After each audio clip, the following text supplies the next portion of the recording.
The moment the bathroom door swung open, Ethan Cole's world fractured into before and after. His hands still gripped the formula bottle knuckles white against the plastic, while his brain scrambled to process the impossible geometry of a stranger occupying space that should have been empty. The woman stood motionless before the cracked mirror, water dripping from dark hair that clung to shoulders too thin beneath a soaked shirt. Her reflection caught his eyes first. Hollow sockets rimmed in red skin stretched tight over cheekbones that jutted like accusations.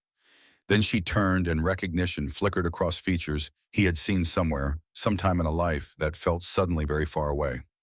The formula bottle hit the floor. Milk splattered across linoleum already stained by years of negligence and poverty. Ethan's throat closed around words that refused to form. His feet welded to the threshold, while his mind fired through possibilities, intruder, hallucination, ghost. The woman's lips parted, releasing a question so quiet it barely disturbed the stale air between them. "Do you remember me?" Lily's voice pierced through the paralysis, her small call for daddy echoing from the bedroom they shared. The woman's face drained of what little color remained, pupils dilating with something beyond fear. Her hands rose in a gesture of surrender or pleading, fingers trembling so violently they blurred at the edges. The words tumbled out in a desperate whisper, each syllable cracking under its own weight.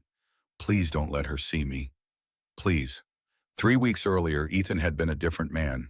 Not better, not worse, just different in the way that ignorance shields people from understanding how quickly everything can disintegrate. He had driven his delivery van through Portland's rain-slicked streets, hauling packages up concrete stairs that smelled of urine and defeat, his lower back screaming protests that had become white noise. The routes never changed. The boxes grew heavier each month, or perhaps his body simply grew weaker. At 34, he moved like a man, twice his age, joints grinding through motions that paid $9 an hour after taxes. The apartment complex on Southeast Morrison Street rose 6 stories of water-stained brick and peeling paint, a monument to dreams deferred and promises broken. Ethan's unit sat on the 4th floor, accessible via an elevator that worked 3 days out of 7. On bad days, he carried Lily up the stairs, her backpack bouncing against his spine, while she sang songs learned at school, oblivious to how each step cost him. On worse days, she walked beside him, her small hand tucked into his, chattering about classmates and teachers and the infinite concerns of 6-year-old existence. The studio measured 320 square feet, every inch colonized by the necessities of survival. Lily's narrow bed occupied the eastern wall, surrounded by stuffed animals arranged in hierarchies only she understood. His futon unfolded nightly mere feet away, close enough that her breathing became the metronome by which he measured his own rest. The kitchenette consisted of a 2-burner stove, a mini-fridge that hummed like a dying insect, and 18 inches of counter space where he performed culinary miracles with rice, beans, and whatever vegetables the discount grocer marked down on Thursday afternoons. Morning routines had calcified into ritual. 5:30 brought the alarm's electronic shriek, silenced before it could wake Lily. Ethan would rise in the darkness, his body protesting every movement, and begin the choreography of breakfast preparation. Toast browning while eggs scrambled in a pan inherited from his mother, now dead 6 years. Coffee brewing in a machine held together by duct tape and stubbornness. Lily's lunch assembled with surgical precision, sandwich cut diagonally because she insisted triangles tasted better, apple slices in a plastic container, string cheese crackers, and always a note scrawled on whatever paper he could find. "Today you will be amazing," one had read. "The world is lucky to have you," claimed another. "You make Daddy proud every single day." Simple words, repeated themes, but Lily collected them in a shoebox beneath her bed, treasure more valuable than anything he could afford to buy. Some mornings, when the weight of exhaustion and inadequacy pressed too heavily, he would find her reading through old notes, lips moving silently as she absorbed encouragement he had written months or years prior. Those moments justified everything. 6:15 meant waking Lily, his hand gentle on her shoulder, voice soft in her ear.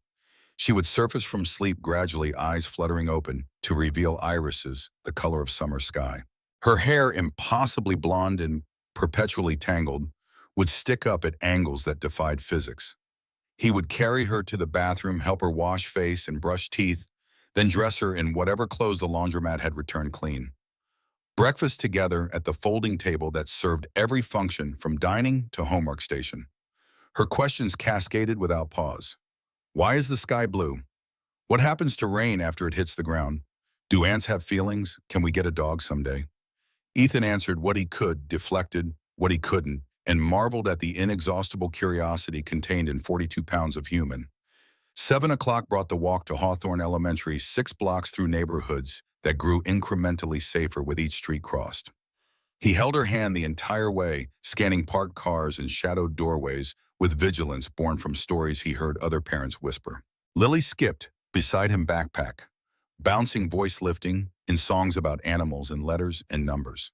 At the school gate, she would turn to hug him, her arms barely reaching around his waist. He would crouch to her, level hands on her shoulders, and deliver the same instructions every morning. Be kind, be brave, be yourself. Then she would run toward the building, blonde hair streaming behind her, and he would watch until she disappeared through doors painted a cheerful yellow that probably looked different when your childhood wasn't shadowed by poverty. Only then would he return to the van fire, the engine that coughed, smoke the color of bad decisions, and begin the route that would occupy the next 12 hours. The packages varied. The destinations remained depressingly similar. Apartment complexes where elevator doors opened to reveal walls tagged with gang symbols.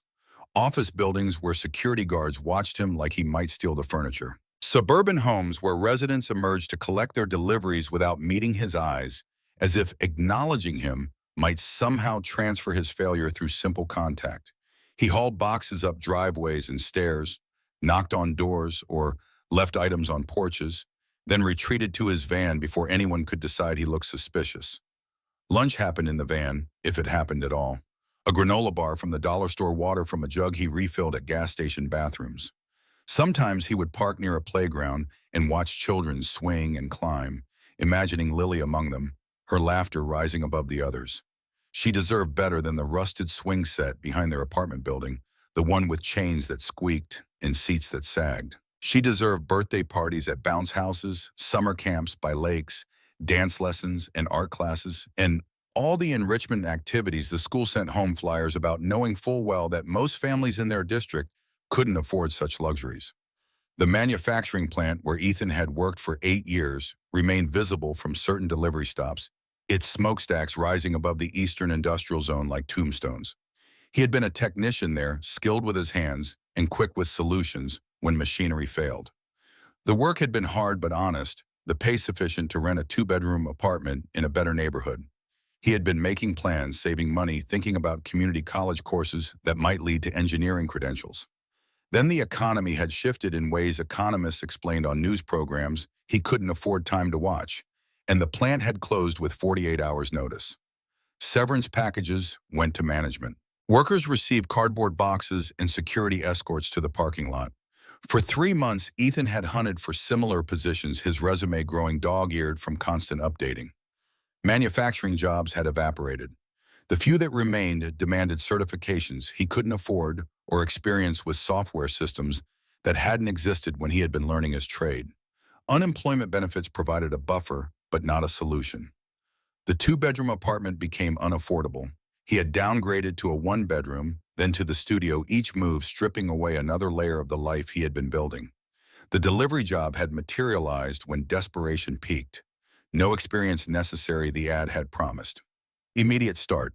He had signed papers without reading them, carefully discovered too late that he was classified as an independent contractor, which meant no benefits, no overtime, no protection beyond what he could negotiate with his own increasing irrelevance.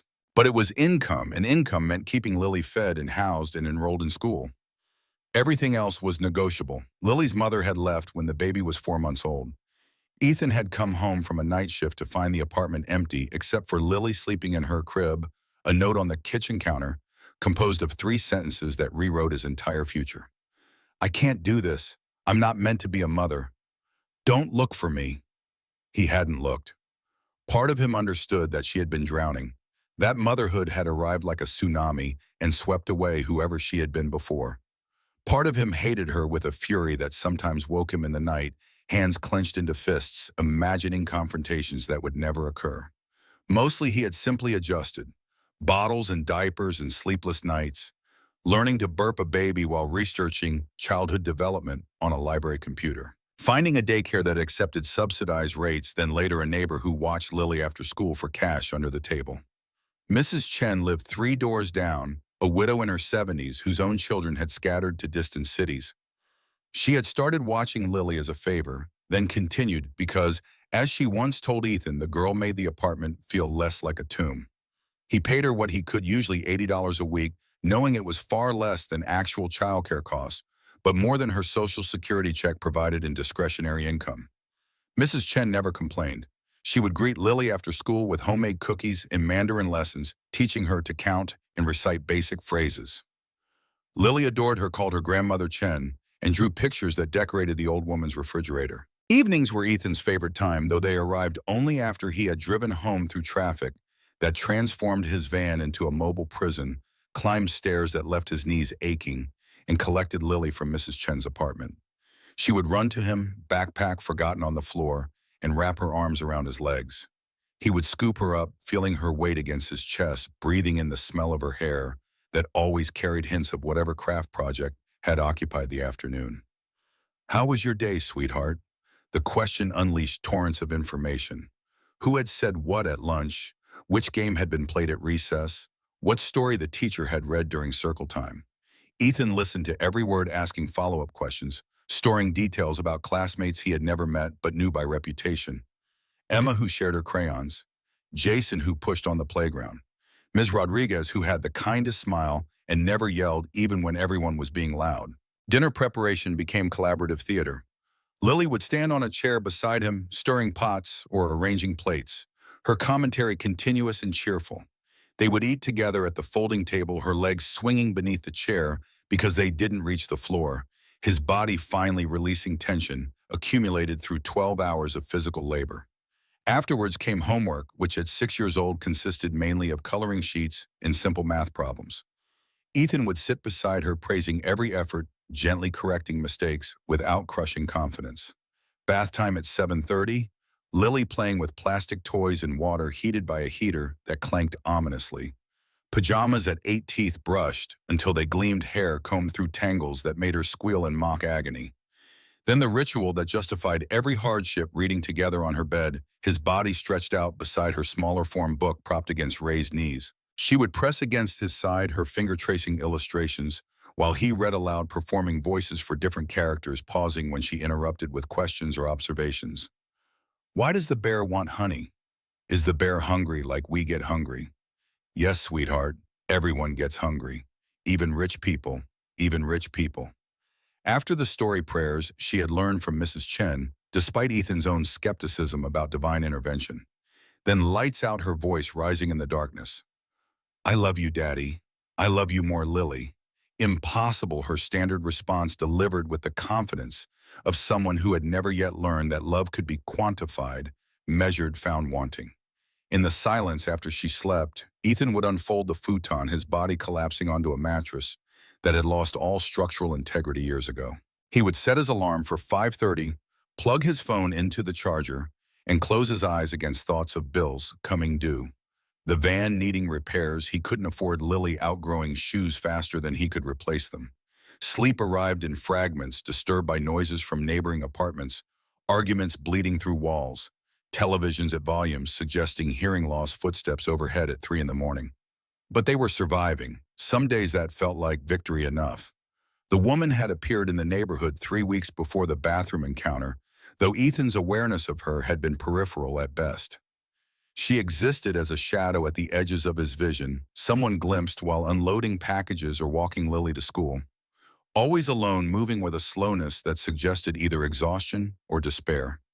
Her coat looked insufficient for Portland's February chill, fabric thin enough that wind must have cut straight through. Her head stayed down, gaze fixed on sidewalk cracks. Posture collapsed inward as if she were trying to occupy less space in a world already crowded with people who had no room for her.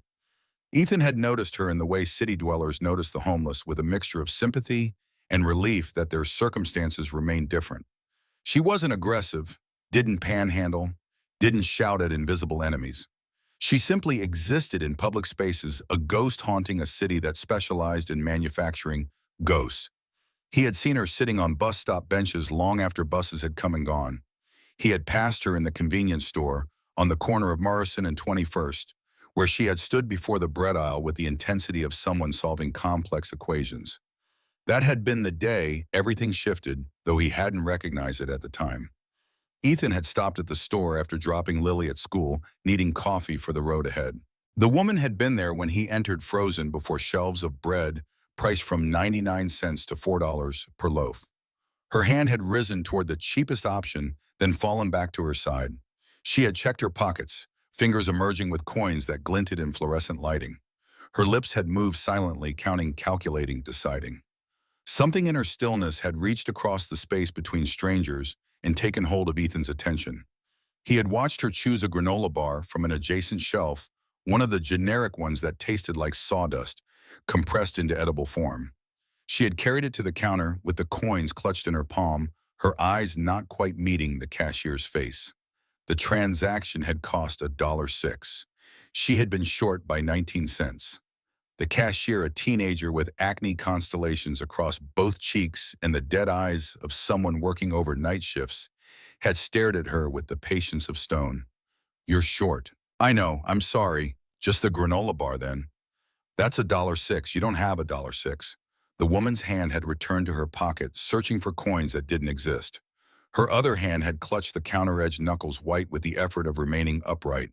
Ethan had seen her throat work, swallowing what might have been tears or words, or simply the acknowledgement of how completely she had fallen through the cracks of society's safety net.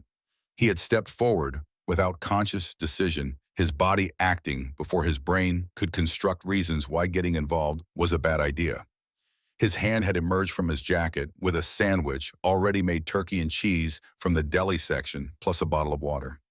He had set both on the counter beside her granola bar, then added a $5 bill.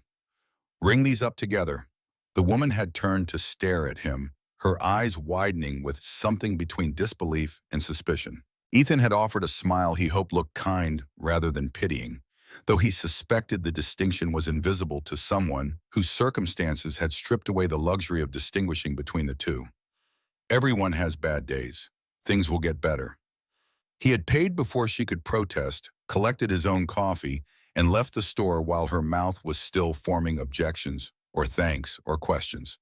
The interaction had consumed maybe 90 seconds of his life. He had forgotten about it by the time he started the van's engine, his mind already shifting to the day's route and the packages that needed delivering. But she had remembered. Now standing in his bathroom with water pooling around her bare feet and terror painting her features in shades of gray, her words tumbled out in a confession that explained nothing and everything simultaneously. "You gave me a sandwich 3 weeks ago. You told me things would get better." Ethan's memory lurched back to the convenience store, the woman with coins in her pocket, the teenager behind the counter. His eyes traced the face before him, now searching for familiarity beneath layers of exhaustion and fear. Recognition arrived slowly, like developing film in a darkroom, shadows resolving into shapes that matched his recollection. "I remember." The admission seemed to break something inside her. Her shoulders began to shake, tremors starting small, then building until her entire frame shuddered with suppressed sobs. She pressed one hand to her mouth, trying to contain sounds that leaked out anyway, raw and animal. Lily called again from the bedroom, her voice carrying notes of concern that a 6-year-old shouldn't have to feel. The woman's eyes went wide, panic replacing despair. She took a step backward, spine hitting the wall, hands rising in that same gesture of surrender. "Please, don't let her see me like this. I'm sorry. I know I shouldn't be here. I was so cold, the door wasn't locked. I only wanted to get warm for a few minutes." Each sentence fragmented under the weight of emotions too large for language to carry. Ethan found himself caught between competing instincts: protect Lily from whatever chaos this woman represented, or extend compassion to someone whose desperation had driven her to break into his home. His hands still gripped the door frame, keeping the distance between them measured in careful feet. "How did you get in the back door?" "The one by the dumpsters. It was stuck but not locked. I pushed and it opened. I only wanted to use the bathroom. To wash. To be somewhere warm. I wasn't going to steal anything. I swear." Her voice cracked on the last word, splitting into harmonics of shame and defiance.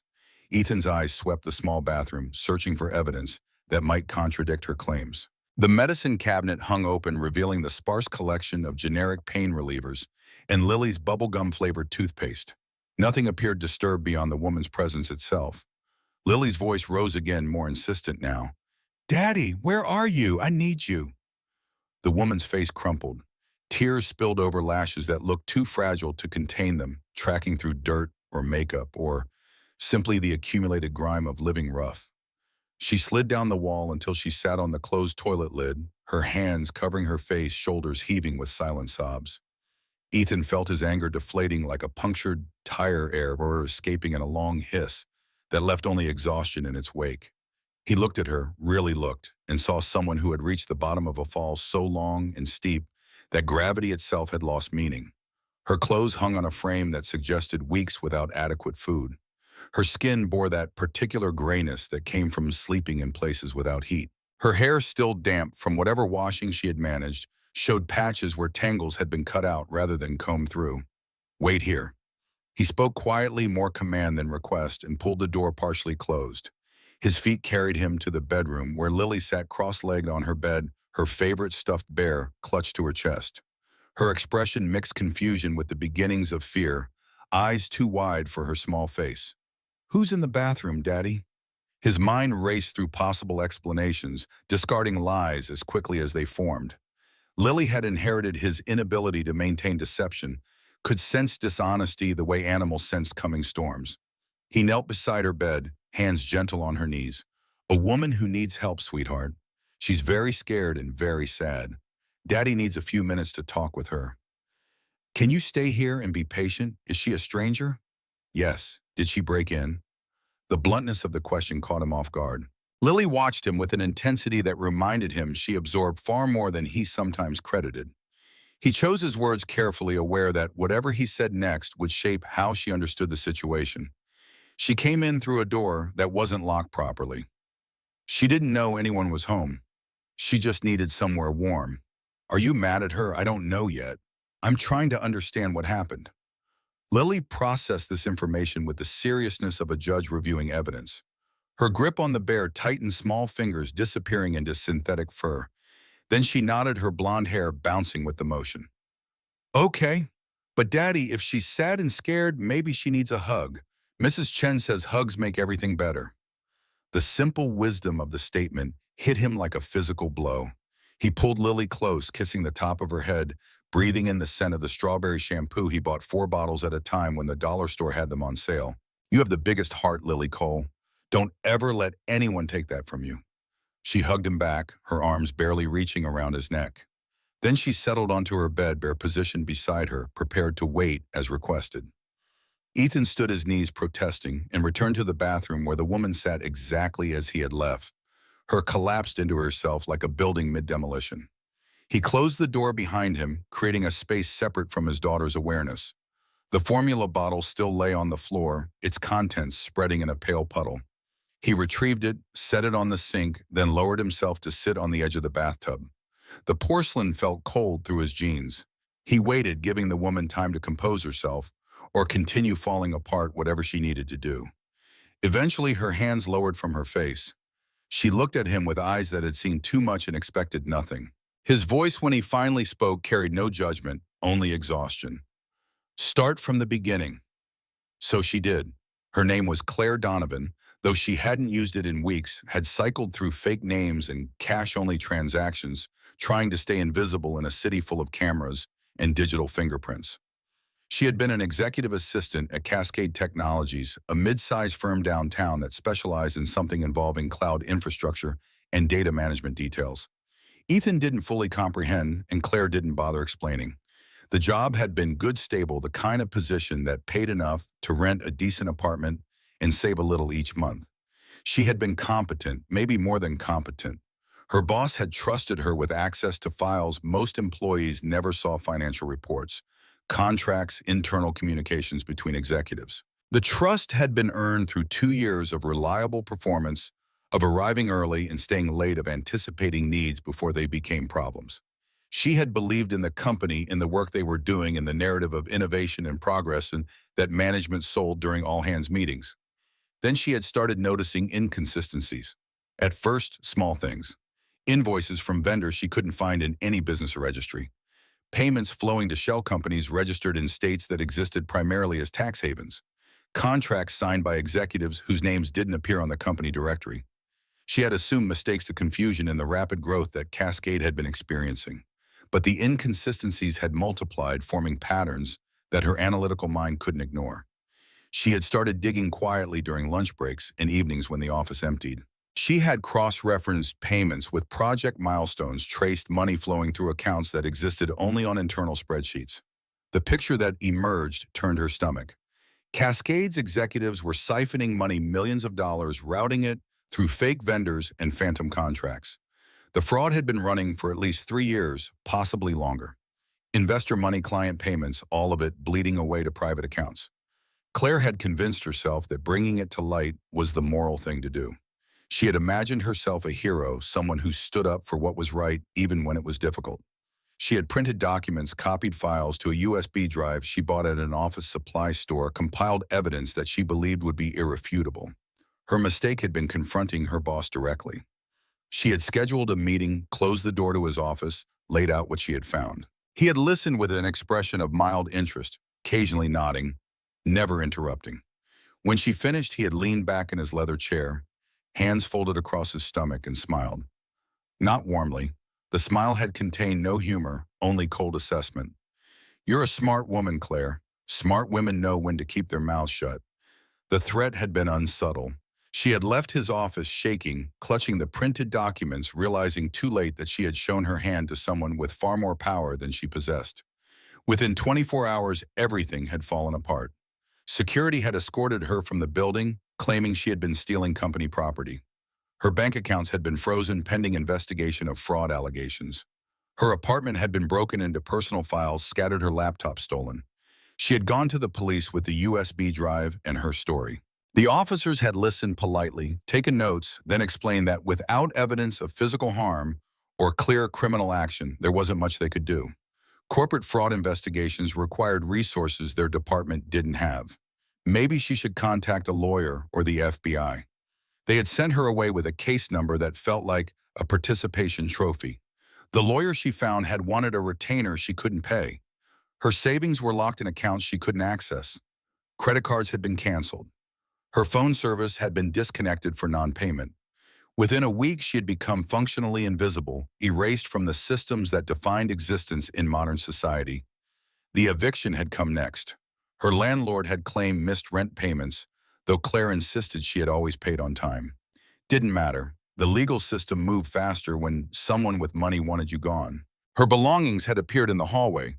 Locks changed her pleas for time, falling on ears that had heard too many sob stories to distinguish between legitimate and fabricated hardship.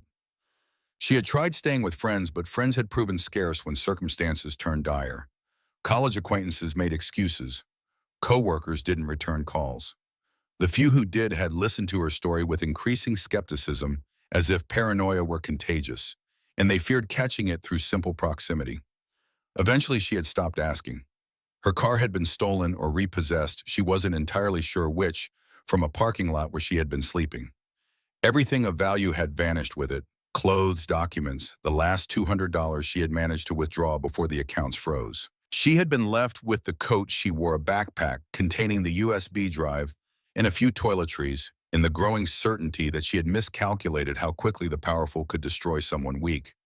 The shelters had been full, waiting lists stretched weeks into the future. She had slept in bus stations, public libraries, fast food restaurants, where she could nurse a small coffee for hours.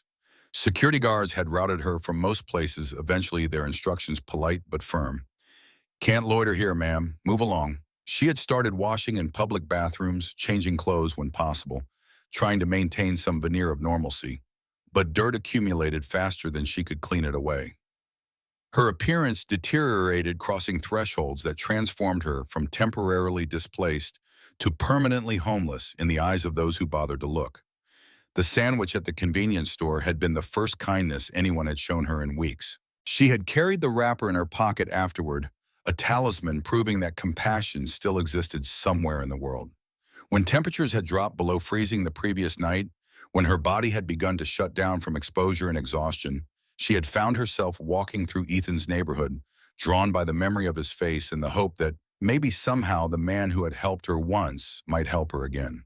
She hadn't planned to break in, hadn't intended to involve him in the nightmare her life had become. But the back door had been stuck rather than locked, and desperation had supplied strength she hadn't known she still possessed. She had slipped inside, found the bathroom, begun washing weeks of accumulated grime from skin that felt like it belonged to someone else.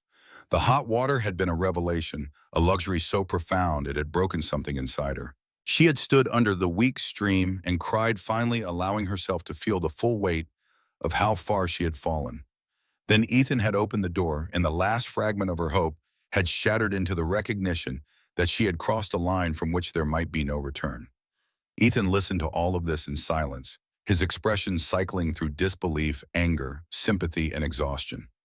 When she finally stopped talking, her voice raw from confession, he sat without moving, processing information that rewrote his understanding of the situation. His initial assumption, junkie or mentally ill woman who had wandered into the wrong apartment, had been wrong.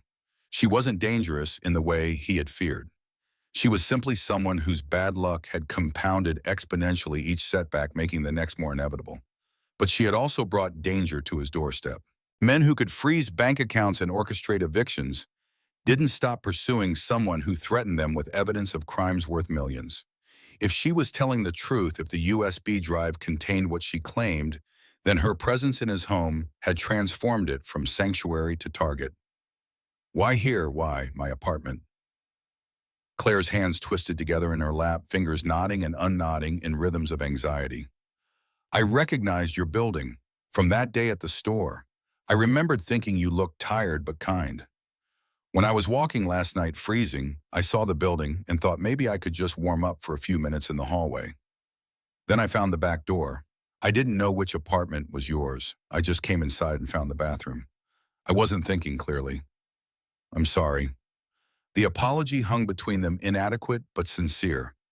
Ethan's mind chewed on implications, calculating risks he was unequipped to assess. He had Lily to protect. Every decision filtered through that single overriding priority. Helping this woman might be the right thing to do in some abstract moral sense, but rightness didn't shield 6-year-olds from consequences. You need to leave. The words emerged harder than he intended, sharpened by fear, masquerading as pragmatism. Claire's face collapsed, but she nodded, hands already pushing against the toilet lid to stand. Her legs shook with the effort, knees buckling before locking. I understand. I'm sorry. Thank you for listening.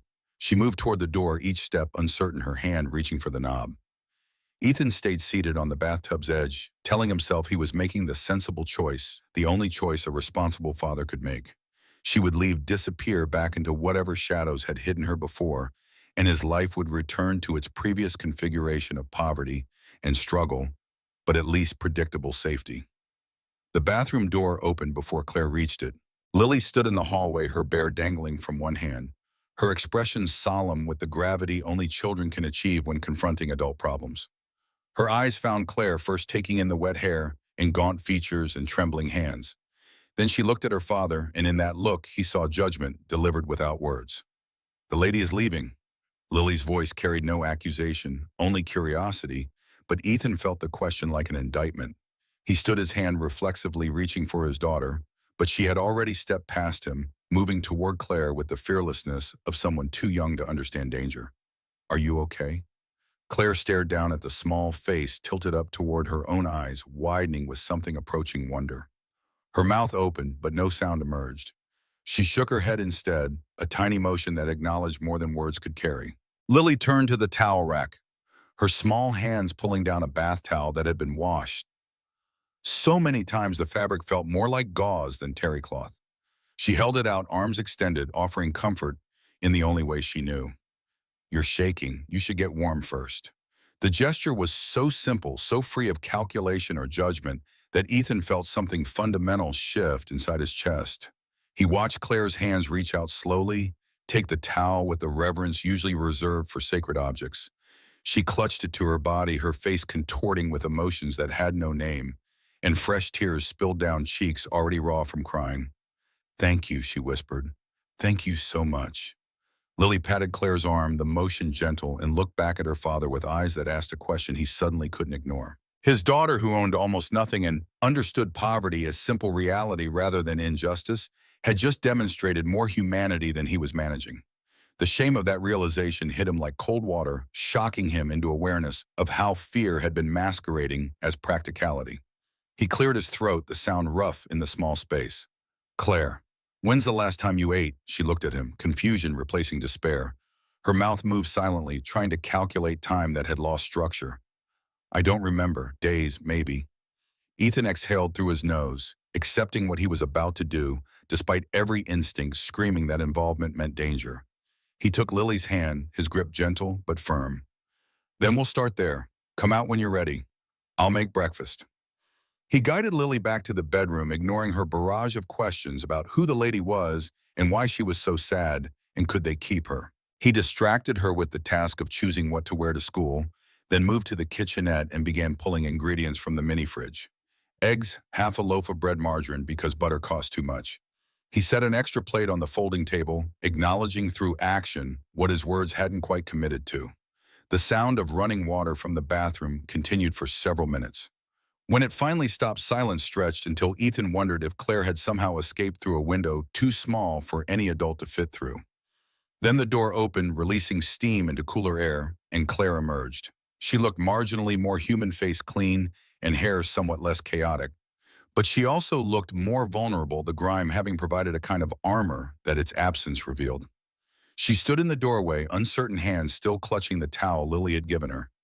"Sit, please." Ethan gestured to the chair he had set with the extra plate.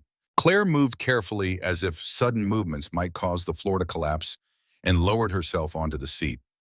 Lily emerged from the bedroom dressed in jeans and a purple sweater with a cartoon character whose name Ethan could never remember. She climbed onto her own chair, swinging her legs, studying their unexpected guest with open curiosity. "Are you homeless?" Lily's question cut through any pretense of polite conversation. Ethan froze in the motion of cracking eggs into the pan, his mind racing for a way to redirect without lying. Claire beat him to a response, her voice quiet but steady. "Yes, I am." "That's sad. Do you have a family?" "Not really, not anymore. We're Daddy's family. Just us two. But Mrs. Chen says family isn't just blood. It's people who care about you." Claire's eyes found Ethan's across the small kitchen. Something passed between them, an acknowledgement of the strange territory they had entered together, bound by a sandwich given 3 weeks ago, and a child's uncomplicated compassion. He returned his attention to the eggs, scrambling them with focus that allowed him to avoid examining too closely what he was feeling. Breakfast assembled itself through practiced efficiency. Toast browned eggs divided onto 3 plates, margarine spread thin because the container was nearly empty. Ethan brought everything to the table, setting Claire's portion before her with careful neutrality. She stared at the food like it might be an illusion, her hand rising toward the fork, then hesitating. "It's okay," Lily said, already shoveling eggs into her mouth with the enthusiasm unique to children and golden retrievers. "We have enough." Claire picked up the fork with trembling fingers and took a small bite. Her eyes closed, face transforming as flavor and warmth registered. She chewed slowly, making the food last, then took another bite and another, accelerating as hunger overrode whatever shame had been keeping her from eating quickly. Ethan watched peripherally while pretending focus on his own plate, noting how her ribs showed through the shirt, how her collarbones jutted like scaffolding. They ate in silence, punctuated only by Lily's chatter about school and friends, and a project involving cotton balls and construction paper that she was very excited about. Claire listened, nodding at appropriate moments, occasionally smiling at something Lily said. The normalcy of it felt surreal, as if they were actors performing a scene without quite understanding their roles. When plates were empty, Lily carried hers to the sink with the pride of someone executing an important task. She returned to stand beside Claire's chair, head tilted in examination.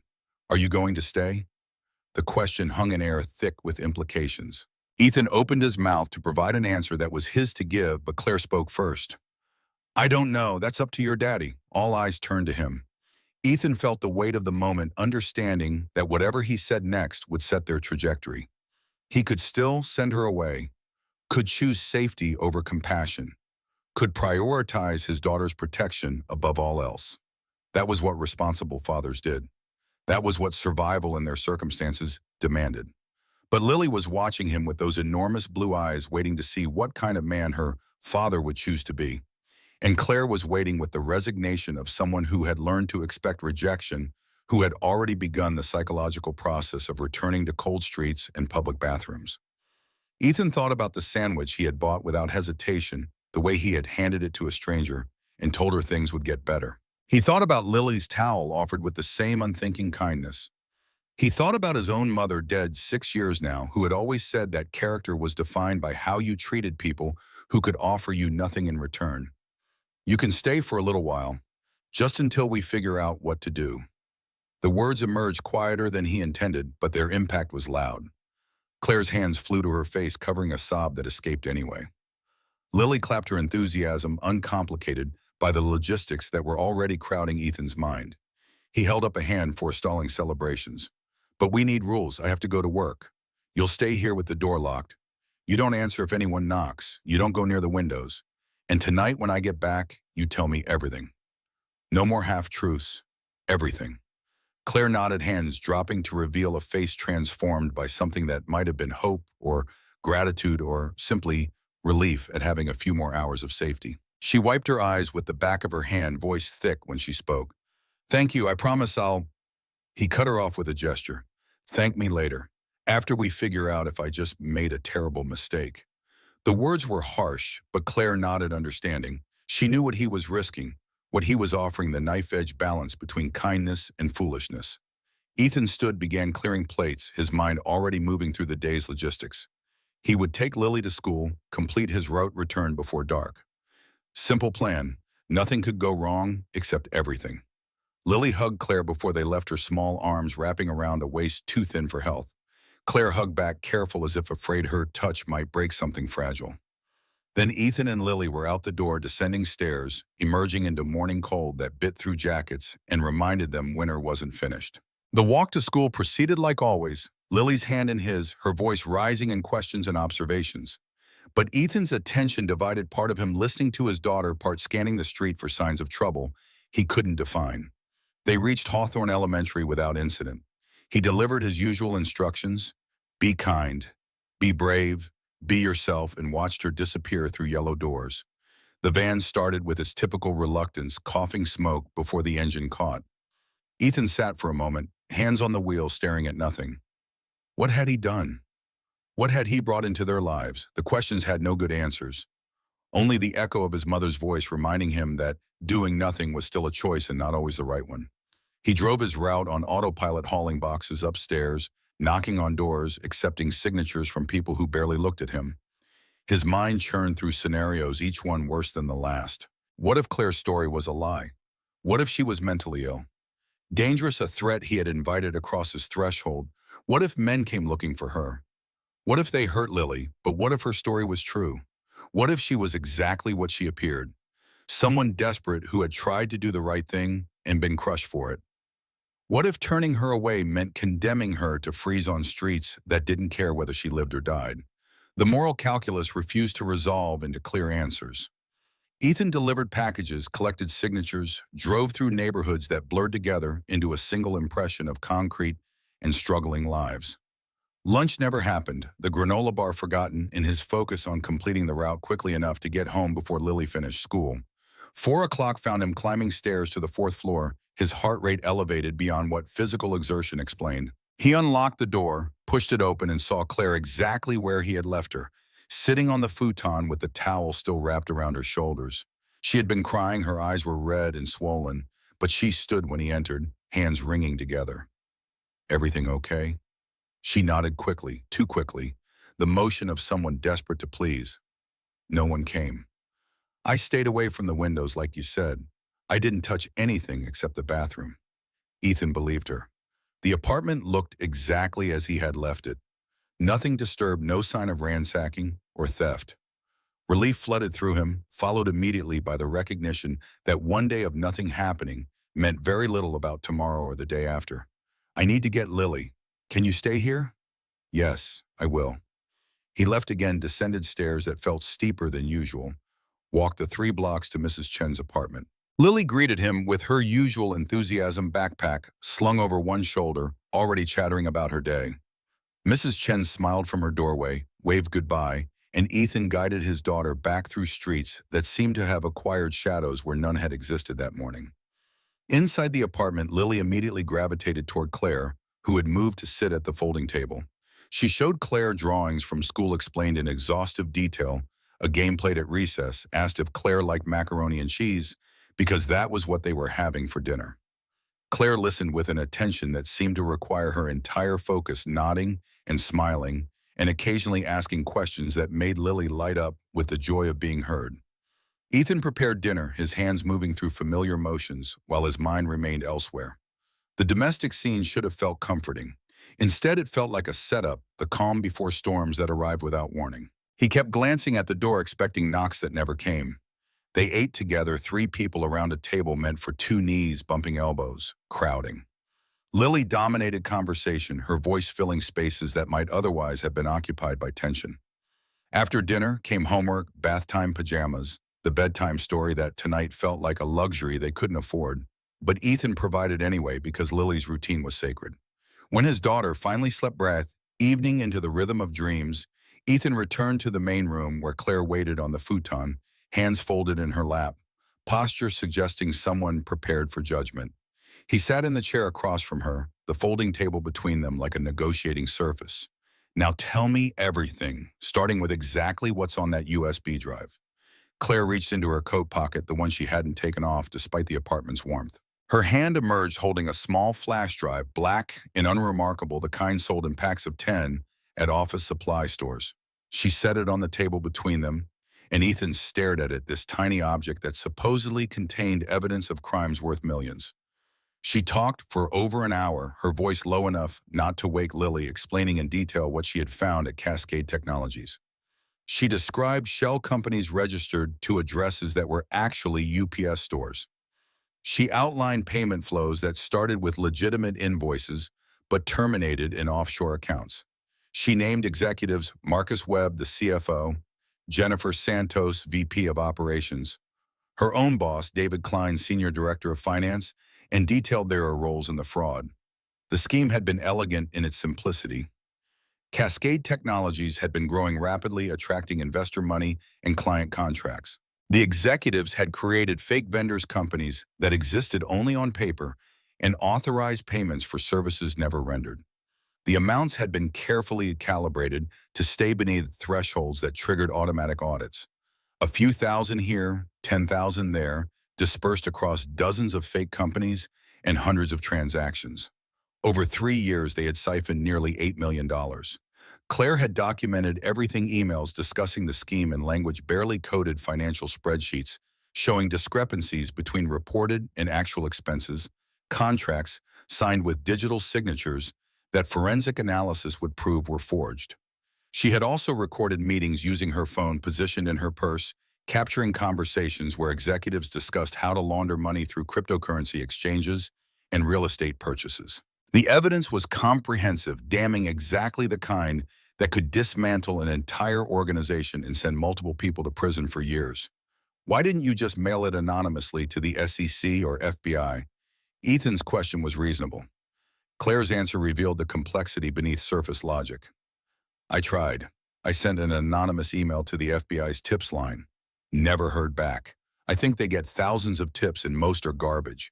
Without someone willing to testify, without a person they can question and verify it as just another digital file that might be fake or altered. So you need to be the whistleblower in person. Yes, but I can't walk into an FBI office now. My name is on police reports as a fraud suspect. If I show up claiming my former employer framed me, they'll think I'm making excuses.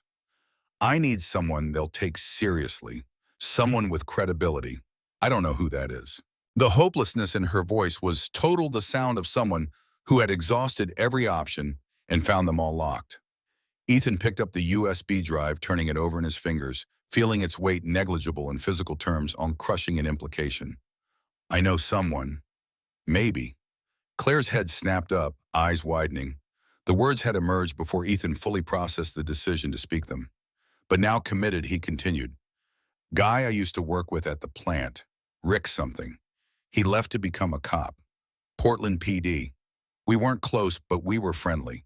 If I called him, explain the situation, maybe he could help, or at least point us to someone who could. The risk inherent in that statement was obvious. Calling Rick meant involving another person, expanding the circle of those who knew about Claire and the evidence she carried. It meant trusting someone Ethan hadn't spoken to in 2 years.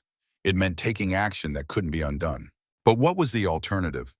Let Claire remain hidden in his apartment indefinitely while men who had already demonstrated ruthlessness searched for her hope. The problem solved itself through some mechanism he couldn't imagine. Claire was staring at him with an expression that mixed hope and terror, the combination producing something almost painful to witness. You would do that? Contact your friend. I don't know if he's still my friend. But yeah, I would. Why? The question was simple. The answer was not. Ethan thought about the sandwich, again, about Lily's towel, about his mother's voice in his head talking about character. He thought about who he wanted to be versus who circumstances were making him become. He thought about the gap between those two versions of himself and whether closing it was even possible. Because someone should. And right now, I'm someone. The statement was barely an explanation, more a placeholder for thoughts too complex to articulate. But Claire nodded as if he had spoken volumes, her eyes filling with tears that didn't fall, her hands clutching the towel Lily had given her hours ago. They sat in silence after that, the apartment settling around them with the creaks and mice of old buildings full of old problems. Somewhere above, footsteps tracked across ceiling. Somewhere below, a television murmured through floorboards.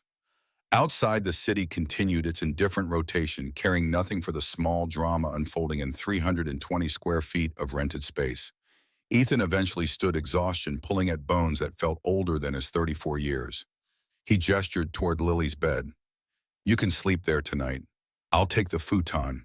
Tomorrow we figure out next steps. I can't take her bed. You can and you will.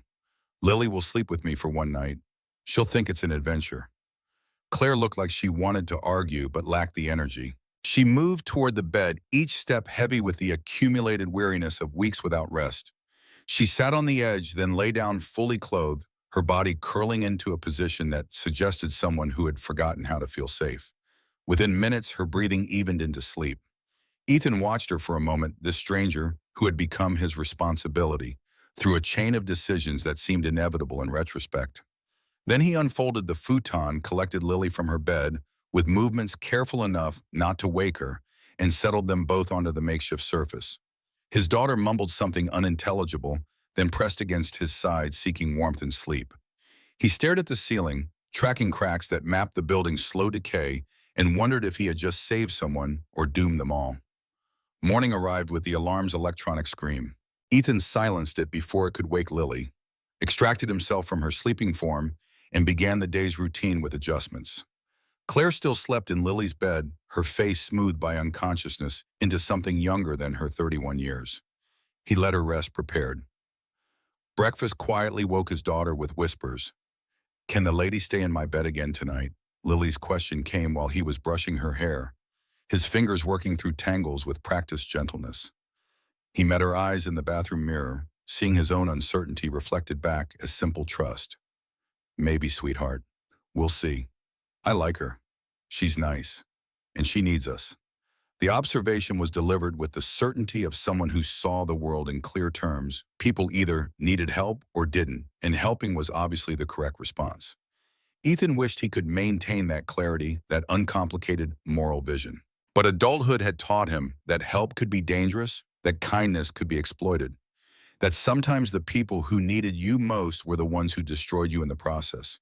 Be kind, be brave, be yourself, he told Lily at the school gate, repeating the morning mantra. She hugged him, then ran toward the yellow doors and the day that waited beyond them. Ethan watched until she disappeared, then returned to the apartment where Claire was awake, sitting at the table, her hands wrapped around a mug of water, heated in the microwave, because they didn't have tea or coffee to offer her. I'll call my friend, Rick. Tonight after I get Lily from school. For now, you do what you did yesterday. Stay inside. Stay away from windows. Stay quiet. Claire nodded, her gratitude visible in the set of her shoulders, the way her fingers tightened on the mug. Ethan left for work, descended stairs, climbed into the van, and began the route that would consume his day. The hours passed in their usual blur. Packages delivered, signatures collected, miles accumulated on a vehicle that protested with sounds that suggested imminent mechanical failure. Ethan's mind remained divided, part focused on work, part running through conversations with Rick that hadn't happened yet, imagining responses, preparing arguments, trying to construct a narrative that wouldn't sound insane. Around noon, while stopped at a red light, his phone buzzed with a text from an unknown number. He checked it during a break, sitting in the van outside a warehouse, and felt his stomach drop. Saw someone asking questions about a woman in your building. Be careful. The message was unsigned. The area code was local. Ethan stared at the screen, reading the words multiple times, trying to extract more information than they contained. Someone asking questions about a woman in his building. His hands were shaking when he forwarded the text to his own email, then deleted it from his phone, as if that would somehow make the information less real. Someone was looking. Someone new. The sanctuary of his apartment had already been breached in ways beyond Claire's entry through an unlocked door. He considered calling the police, dismissed the idea immediately. What would he say? A stranger sent an anonymous text suggesting vague threats. They would do nothing, or worse, they would investigate and discover Claire, and then the situation would spiral beyond any hope of control. Instead, he called Mrs. Chen. If anyone comes asking about me or Lily, you don't know anything. Can you do that? The old woman's silence stretched long enough that Ethan thought the connection had failed. Then her voice came through, careful and weighted with concern. What kind of trouble, Ethan? Not mine, someone else's. But I need to keep Lily safe. Always, Mrs. Chen said, always safe. He thanked her, hung up, and sat in the van while his heart rate slowly returned to something approaching normal. Someone was looking. The clock was running faster than he had anticipated. Whatever he was going to do, it needed to happen soon. The rest of his route blurred together, marked only by increasing anxiety that made his hands clumsy and his thoughts scattered. He missed a delivery, had to double back, wasted 30 minutes that felt like theft, from time he couldn't afford to lose. When 4 o'clock finally arrived, he abandoned the van outside his building and took stairs 2 at a time, his lungs burning. Claire was exactly where he had left her, but her face told him she knew something had changed. He showed her the text, watched her skin go gray as she read. Her hand rose to her mouth, trembling. They found me. Not yet. But they're looking. We need to move faster. He collected Lily from Mrs. Chen, the old woman's eyes, asking questions her mouth didn't, and returned to the apartment where tension had become a physical presence thick enough to choke. Dinner was silent except for Lily's chatter, which even she seemed to sense was filling space usually occupied by adult concerns. After she went to bed, Ethan pulled out his phone and scrolled through contacts until he found Rick's number, saved from 2 years ago when they had worked together. His thumb hovered over the call button. Once he pressed it, there would be no taking back the decision. He would have committed himself, committed Lily to whatever came next. He looked at Claire, who watched him with eyes that had learned to expect nothing but still held fragments of hope. He pressed call. The phone rang 3 times before a familiar voice answered, slightly deeper than memory suggested, but still recognizably Rick. Ethan Cole. Wow, long time, man. What's going on? Taking a breath that felt like the last one before diving into water of unknown depth, Ethan began to explain. He talked for 15 minutes, laying out Claire's story, the evidence on the USB drive, the danger that had arrived at his doorstep. Rick listened without interrupting, occasionally making sounds that suggested he was taking notes. When Ethan finished, silence stretched long enough to become uncomfortable. Then Rick's voice returned, careful and measured. This is heavy, Ethan.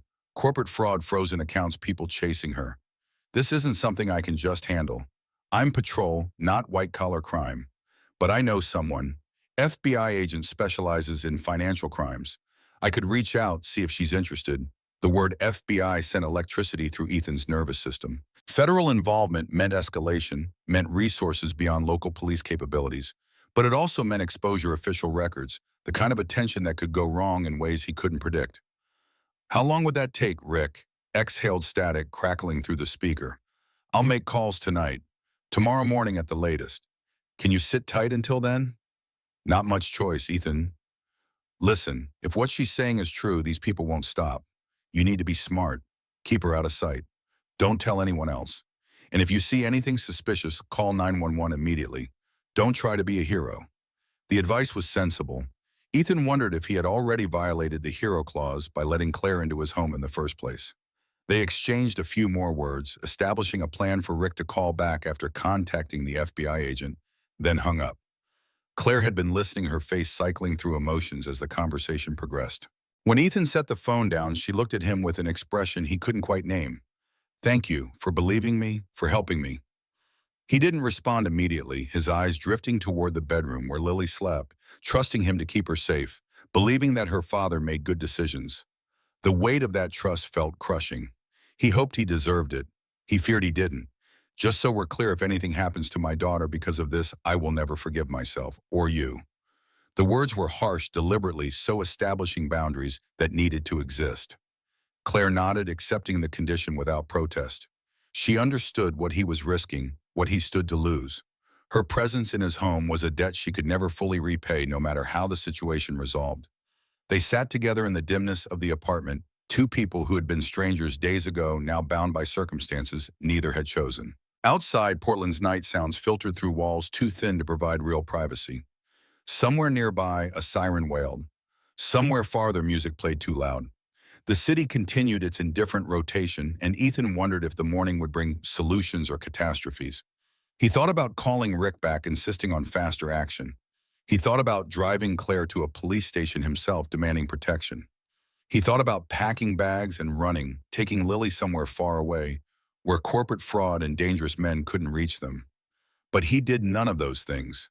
He simply sat in his apartment with a woman he barely knew, waiting for a phone call that might change everything, hoping he had made the right choice, knowing he wouldn't know until it was too late to change his mind.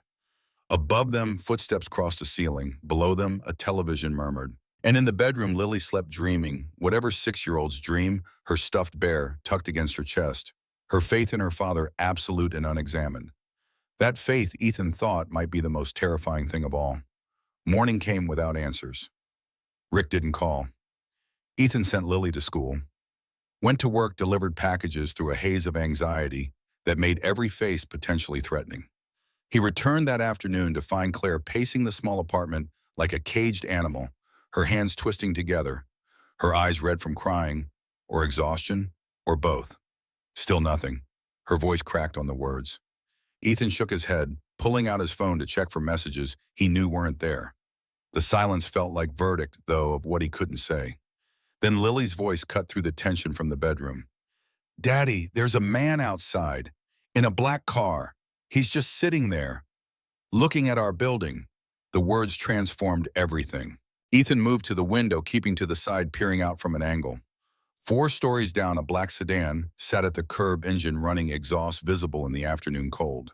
A figure occupied the driver's seat, indistinct, but clearly watching the building's entrance. Claire had gone pale, her hand pressed to her chest like she was physically holding her heart inside her body. Her voice emerged as a whisper. "They found me." "We don't know," that Ethan said, but the protest sounded hollow even to himself. What were the odds of a random black car parking outside his building within 24 hours of an anonymous warning text? He was still formulating a plan. Call Rick, call 911, grab Lily and run, when the car door opened and a man emerged. Tall, expensive suit, dark sunglasses despite the cloud cover. He stood beside the vehicle, pulled out a phone and made a call. His eyes never left the building. Ethan's phone buzzed. Rick's name appeared on screen. He answered while still watching the man below. "The FBI agent is interested. She wants to meet tomorrow morning. 10 a.m. There's a diner on the east side, neutral territory. Can you bring Claire and the evidence?" Ethan's attention remained split between Rick's words and the scene unfolding outside. The man in the suit had ended his call, was now walking toward the building's entrance. "Rick, there's someone here. Black car, man in a suit, looks like he's about to enter the building." Rick's voice sharpened. "Can you get out another way?" "There's a back door. The one Claire came through. Take it, now, don't wait. Get somewhere public and stay there. I'll meet you. Where the library, main branch downtown, 30 minutes. I'll have people watching. Just get there." Ethan hung up, his mind suddenly clear with the adrenaline of crisis. He grabbed Lily from the bedroom, her eyes wide with questions he had no time to answer. He told Claire to get her coat, the one with the USB drive hidden in its lining. They moved as a unit toward the apartment door, but before Ethan could open it, footsteps echoed in the hallway, ascending from the floor below. Someone was coming up the stairs. He reversed direction, pulling Lily and Claire toward the back of the apartment, the narrow hallway that led to the door Claire had entered through days ago.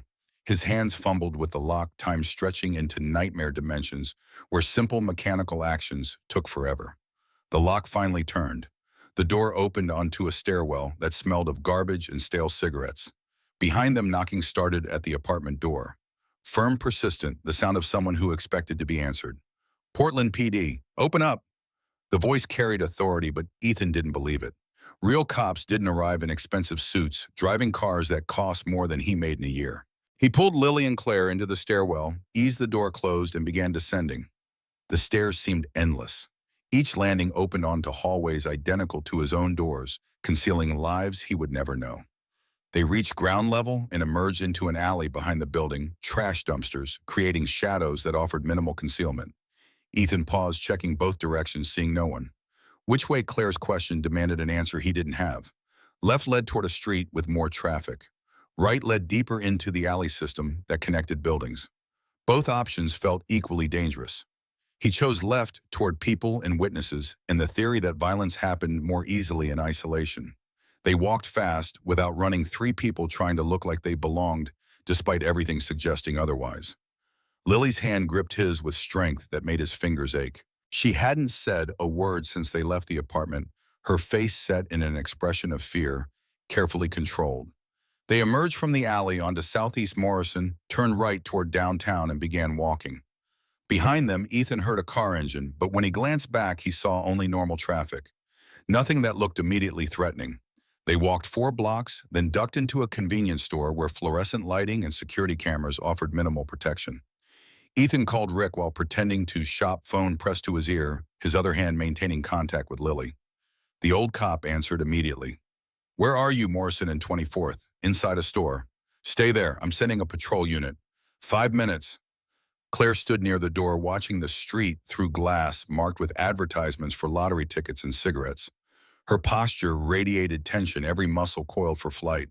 Lily had found her way to the candy aisle, her eyes scanning colorful packages, seeking comfort in familiar rhythms. The minutes stretched. Ethan counted seconds, converted them to distance, imagined pursuit closing from multiple directions. When the patrol car finally pulled up outside, lights flashing without sirens, relief flooded through him so intensely it weakened his knees. 2 uniformed officers entered, both young, both carrying themselves with the careful awareness of people trained to assess threats. The taller one approached Ethan. "You, Cole? Yes. Come with us."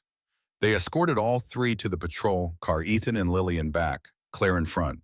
The cage separating front and rear seats transformed the vehicle into a mobile prison, but Ethan felt safer than he had in days. The car pulled away from the curb, lights still flashing, and began navigating toward downtown. Lily finally spoke, her voice small and tight. "Are we in trouble, Daddy?" "No, sweetheart. These are the good guys. They're helping us." He hoped that was true. He hoped Rick was the friend he remembered rather than someone who had changed in ways that mattered. He hoped the FBI agent would be competent and interested and willing to act on evidence provided by a homeless woman and a delivery driver. He hoped a lot of things, knowing hope was insufficient, but having nothing else to offer. The library appeared ahead, a modern building of glass and steel that proclaimed civic investment in literacy and knowledge. The patrol car pulled into a loading zone, and the officers escorted them inside, past security checkpoints, into a reading room where Rick waited beside a woman in her 40s wearing a dark pantsuit and an expression of professional skepticism. Rick looked older than Ethan remembered, more weight around the middle, less hair on top, but his eyes were the same, sharp and assessing, missing nothing. He nodded, greeting, then gestured toward the woman. "This is Special Agent Maria Torres, FBI. She investigates financial crimes. I told her your situation. She wants to hear it directly." Agent Torres studied them with the attention of someone trained to detect deception. Her gaze lingered on Claire, taking in the worn coat and hollow cheeks, then shifted to Ethan and Lily.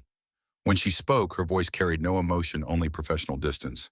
"Tell me everything, from the beginning, and show me what you have." So Claire told her story again, the words by now rehearsed through repetition, but no less true. She described Cascade Technologies, the fraud she had discovered, the confrontation with her boss, the systematic destruction of her life. She pulled the USB drive from her coat lining and set it on the table between them, This small object that supposedly justified everything that had happened. Agent Torres picked up the drive, turned it over in her fingers, then pulled a laptop from her bag and plugged it in. She opened files, her eyes scanning contents too quickly for Ethan to follow. Minutes passed in silence, broken only by the library's ambient sounds, whispered conversations turning pages, the hum of ventilation systems. Finally, Agent Torres sat back, her expression shifting from skepticism to something approaching interest. This is substantial. If it's genuine, we're looking at multiple federal charges, wire fraud, money laundering, possibly RICO violations. But I'll need to verify authenticity. That takes time. How much time? Agent Torres looked at Ethan, perhaps hearing the desperation in his voice. Days, maybe a week. These files need analysis. We'll have to confirm they weren't altered or fabricated. We'll need to establish what the chain of custody. We'll need to corroborate with other evidence. We don't have a week. Those people found our apartment today. They'll keep looking. The agent's expression remained neutral, but something in her eyes suggested understanding. I can arrange protective custody. Get you somewhere safe while we work. All of us, Agent Torres glanced at Lily, who sat beside Ethan. Her bear clutched to her chest, listening to everything despite her age, suggesting she shouldn't understand. The agent's face softened fractionally. Yes, all of you. There's a safe house on the east side. It's not luxurious, but it's secure. You'll stay there until we can make arrests or determine the threat has passed. Ethan wanted to argue, wanted to insist they could return to normal life, wanted to pretend the past days had been an aberration rather than a fundamental shift in their circumstances. But Lily's hand in his small and trusting reminded him that his preferences mattered less than her safety. Okay, when tonight. Pack what you need. Light, 1 bag each. I'll have agents pick you up at the library in 2 hours. In the meantime, stay here. Don't use your phones. Don't contact anyone. Understood, they nodded, accepting instructions because alternative options had evaporated. Agent Torres collected her laptop, the USB drive carefully secured in an evidence bag, and stood. She looked at Claire with an expression that might have been respect. What you did took courage. Not many people would risk everything to expose fraud.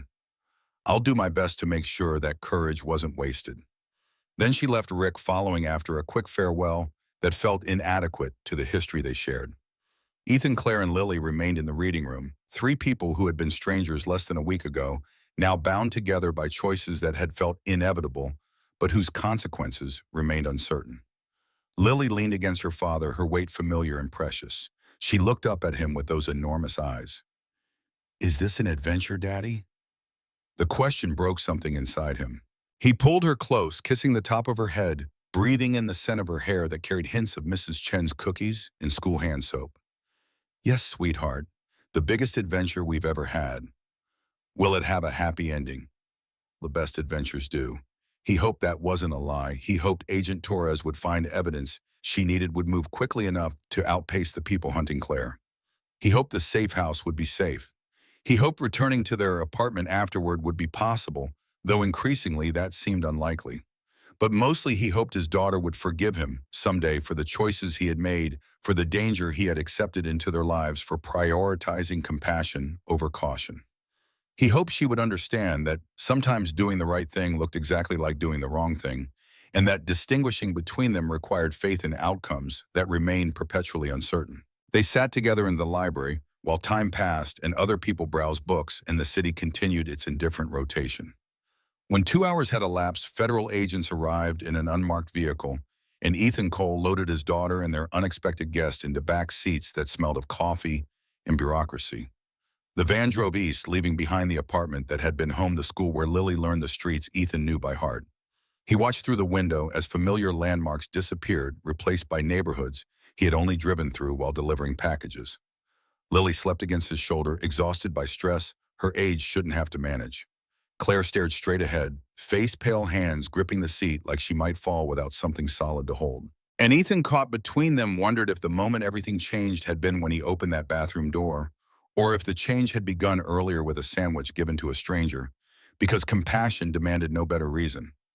The safe house revealed itself as a modest rambler in a subdivision where houses looked identical except for variations in lawn maintenance.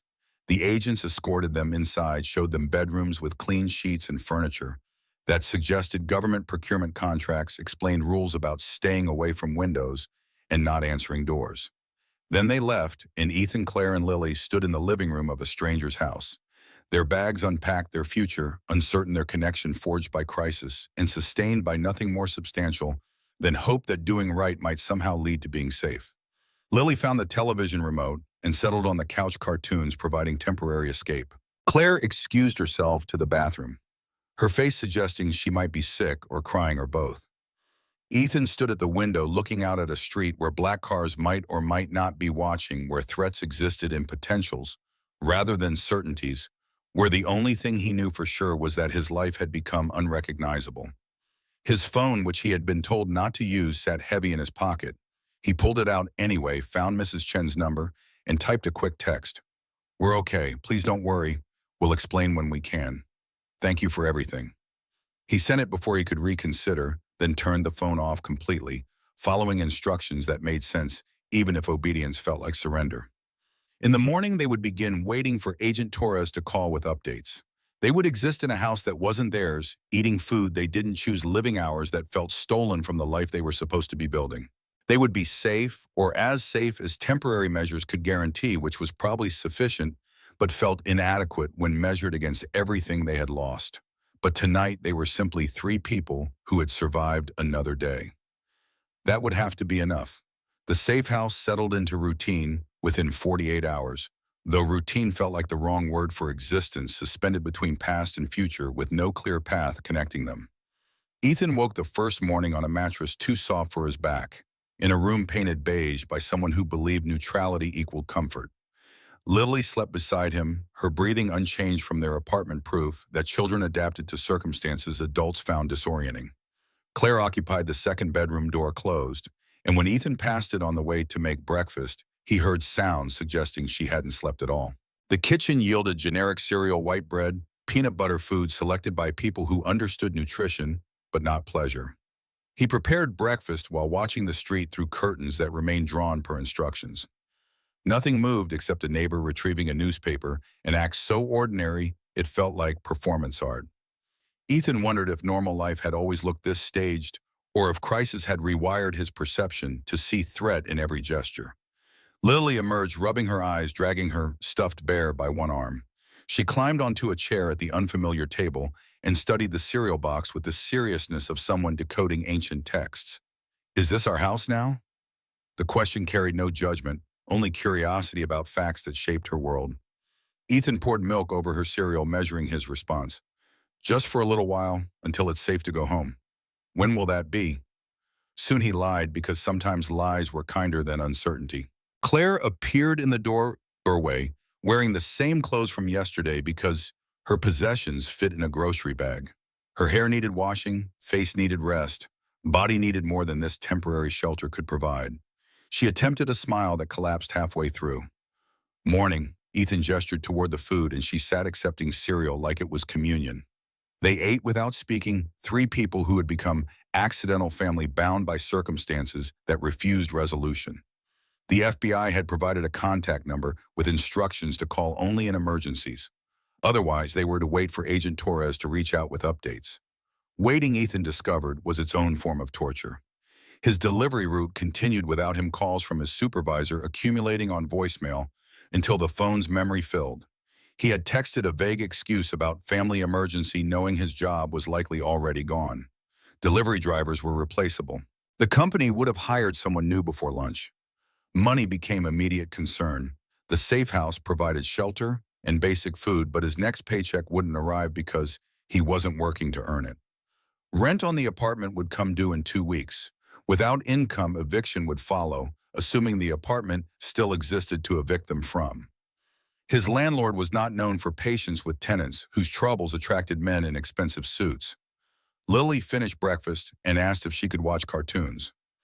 Ethan nodded, grateful for any distraction that occupied her attention away from adult anxieties bleeding through careful facades. She settled on the couch, remote in hand, and within seconds her face relaxed into the particular absorption only children achieved, completely present in fictional worlds. Claire cleared plates, hands moving with precision that suggested muscle memory from better times. She washed dishes by hand, though a dishwasher sat unused, the act itself providing structure. Ethan joined her drying what she cleaned, and they worked in silence that felt less comfortable than exhausted. How long did Agent Torres say the analysis would take? Claire's question emerged quiet enough not to carry beyond the kitchen. Ethan stacked a plate in the cabinet, buying seconds to remember exact words. Days, maybe a week. She needs to verify the files weren't altered, establish chain of custody, corroborate with other evidence. And if she finds something wrong with the files, the question hung between them, heavy with implications of neither wanted to examine. If the files proved inadmissible or insufficient, if technical analysis revealed problems that undermined their credibility, then Claire's testimony alone would be worthless. Her word against wealthy executives, a homeless woman, versus people with lawyers and connections and resources to bury opposition. Then we figure out next steps. The platitudes satisfied neither of them, but alternatives required energy they didn't possess. They finished dishes and Claire retreated to her room door, closing with a soft click that somehow sounded final. Ethan stood in the kitchen surrounded by government-issued appliances and generic furniture and wondered how his life had traveled from predictable poverty to this strange limbo in less than a week. His phone, powered off per instructions, felt like severed limb. The inability to check messages, respond to texts, verify that Mrs. Chen and others from his previous life still existed created anxiety that gnawed at concentration. But rules existed for reasons even when those reasons felt abstract compared to immediate discomfort.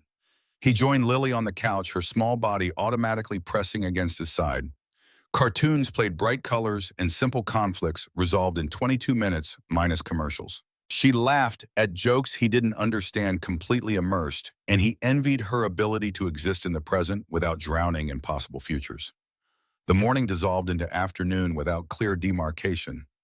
Lunch materialized from refrigerator contents, sandwiches assembled with methodical care, apple slices arranged on plates, water in glasses because the safe house didn't stock juice. Claire emerged to eat, then disappeared again. Her presence in the house felt more through absence than participation. Around 3, while Ethan was attempting to teach Lily basic math using pennies he found in his pocket, knocking erupted at the front door. 3 sharp raps, authoritative, the sound of someone expecting admission. Everyone froze. Lily's eyes went wide, her hand clutching pennies tight enough to leave marks. Ethan's heart rate spiked, adrenaline flooding his system with memories of men in suits and black cars. More knocking, more insistent. Federal agents. "We need to speak with Claire Donovan." The voice carried credentials, but so had the voice at their apartment. Ethan moved to the window, peered through a gap in curtains, saw 2 people in FBI windbreakers standing on the porch. One matched Agent Torres's description. The other was male, older, carrying himself with the wariness of someone who had worked too many cases. He opened the door partially, keeping his body in the gap, ready to slam it if necessary. Agent Torres offered a tight smile. "May we come in?" Ethan stepped aside and they entered, bringing with them the smell of coffee and the weight of information they carried. Claire emerged from her bedroom, face-pale hands knotted together. Torres gestured toward the living room and they all sat, Ethan keeping Lily close. "We've completed preliminary analysis of the files. The evidence is solid. Emails authenticate against server logs, financial records match transaction histories. The audio recordings show no signs of manipulation. You documented $8 million in fraud over 3 years, possibly more, if we dig deeper." Claire's breath released in a sob. She tried to contain relief and vindication, mixing into something that looked like collapse. Torres continued, her voice maintaining professional distance. "But there's a complication. David Klein, your former boss, was found dead this morning in his home. Apparent suicide. Single gunshot wound note left behind, claiming responsibility for the fraud, saying he acted alone." The words detonated in the small room, their implications spreading in waves that hit everyone differently. Claire's face went from relief to horror, her hand rising to cover her mouth. Ethan felt his stomach drop, understanding that suicide, if it was suicide, complicated everything. "You don't believe it was suicide?"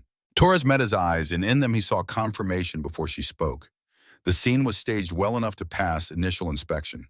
But there are inconsistencies. The note was typed, not handwritten. Klein was right-handed, but the gun was in his left hand.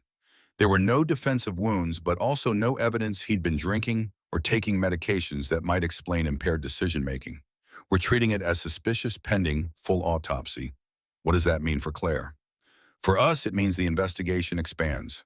If Klein was murdered, then others involved in the fraud are eliminating loose ends.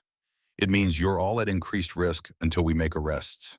It also means we need Claire's testimony more than ever because our star witness just became a corpse with a convenient confession. Claire's voice emerged barely audible, threaded with guilt and fear. Did I get him killed by exposing this, did I? You didn't pull any trigger, Torres interrupted. You exposed criminals. What they do in response is on them, not you.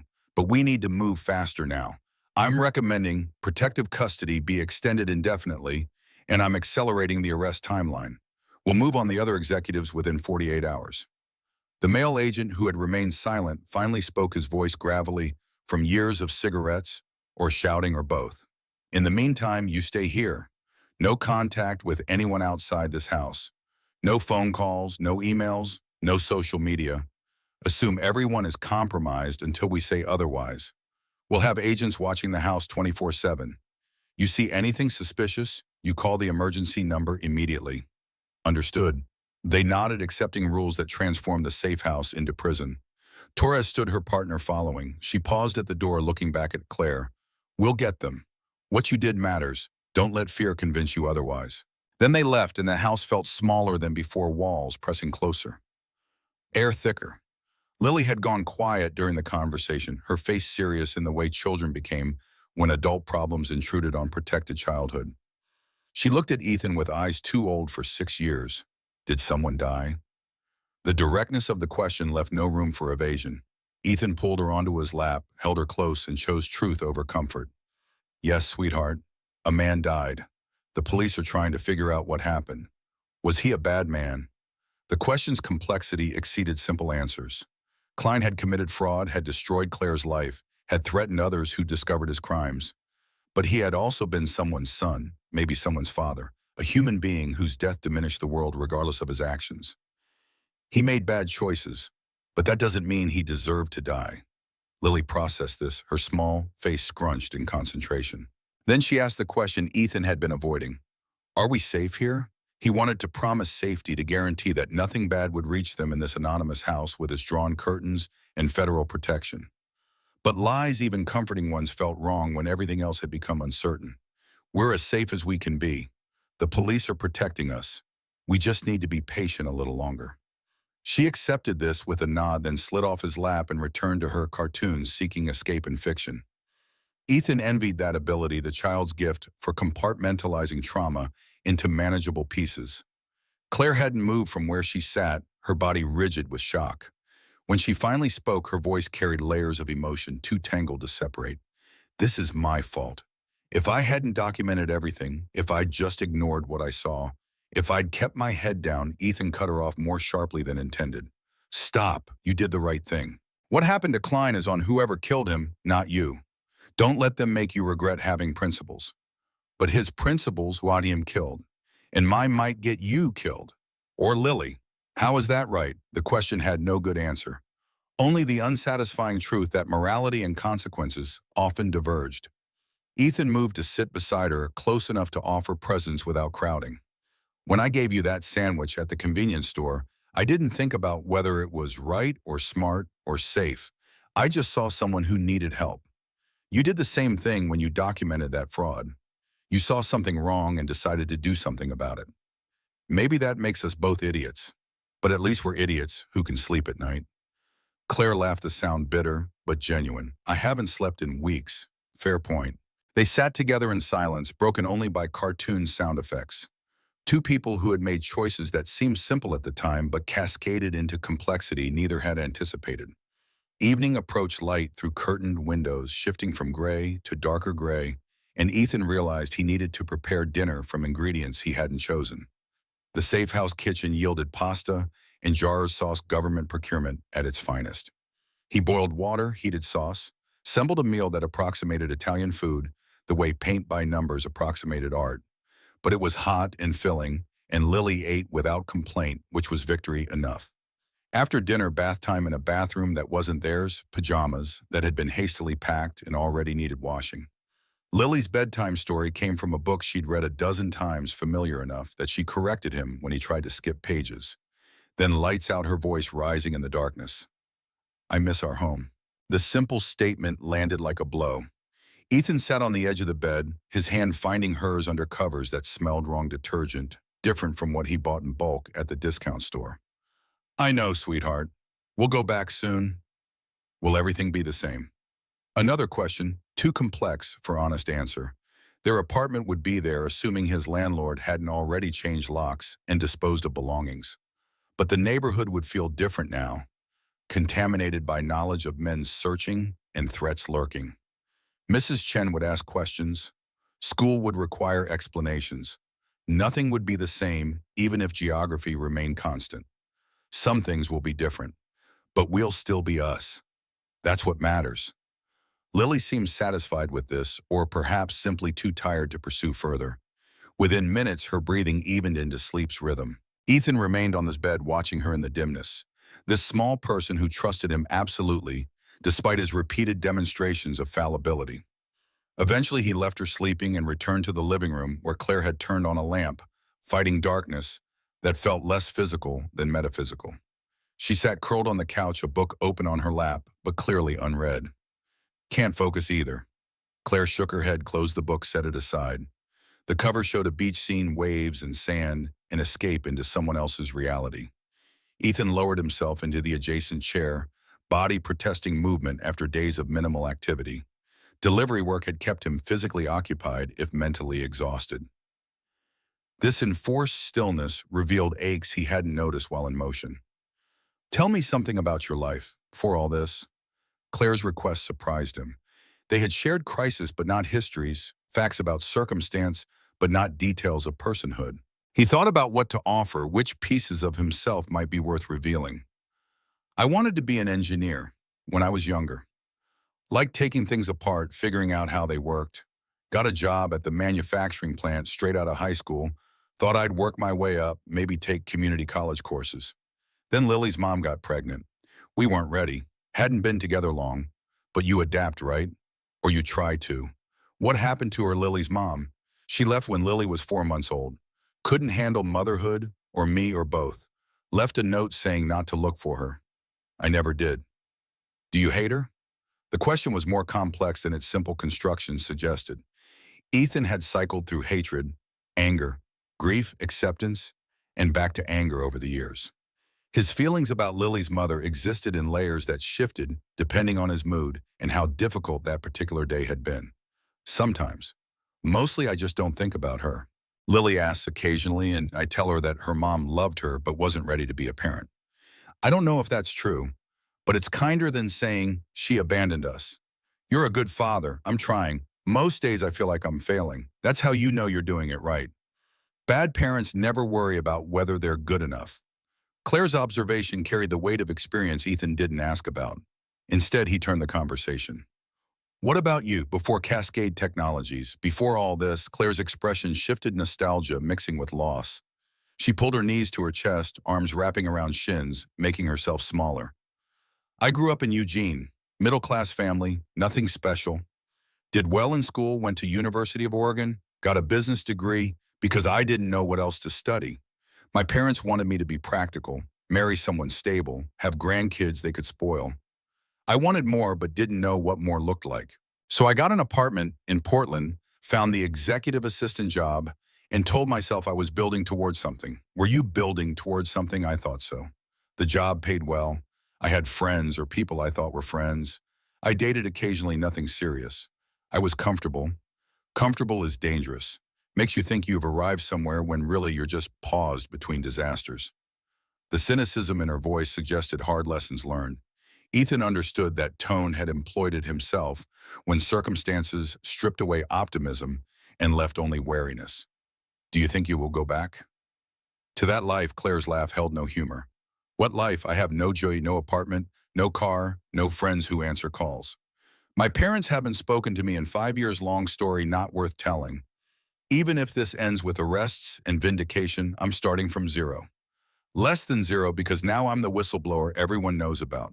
Good luck getting hired when you're famous for exposing your employer's crimes. Maybe there are organizations that help people like you. Witness protection, relocation assistance, something. Maybe. Or maybe I end up exactly where I was before Ethan Cole decided to give a stranger a sandwich. Homeless, hungry, invisible. The bitterness in her voice was earned but still difficult to hear. Ethan wanted to offer reassurance, promises that everything would work out, that courage would be rewarded and justice would prevail. But empty platitudes felt insulting when directed at someone whose circumstances had systematically destroyed any basis for optimism. For what it's worth, I'm glad I gave you that sandwich.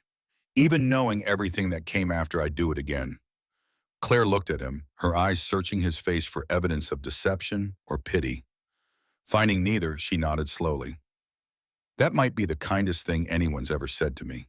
They sat together in the lamplight, the safe house settling into night sounds, refrigerator, humming, heater cycling, the distant sound of traffic from streets that belonged to people with normal problems. Ethan felt exhaustion pulling at consciousness, but resisted, unwilling to retreat to a bedroom that wasn't his, in a house that felt like waiting room for a future that might never arrive. Eventually, Claire stood, stretching muscles that had been stationary too long. I should try to sleep. Tomorrow might bring news. Or not. Either way, I'll need energy. She moved toward her room, paused at the threshold, looked back. Thank you, Ethan, for everything. I know you didn't ask for this. I know I've destroyed your life along with my own. But thank you.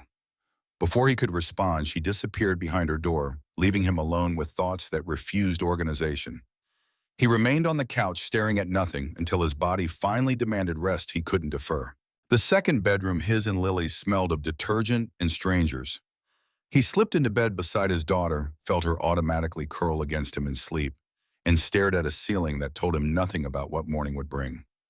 Sleep arrived in fragments, disturbed by dreams where men in suits chased him through buildings with infinite hallways. He woke repeatedly, checking his phone's blank screen from habit, before remembering it was powered off.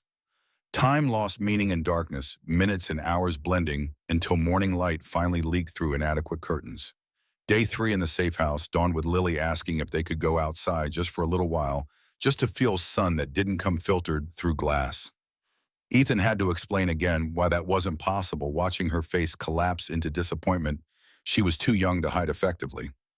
Claire emerged looking worse than the previous day, her eyes sunken from lack of sleep or excess worry.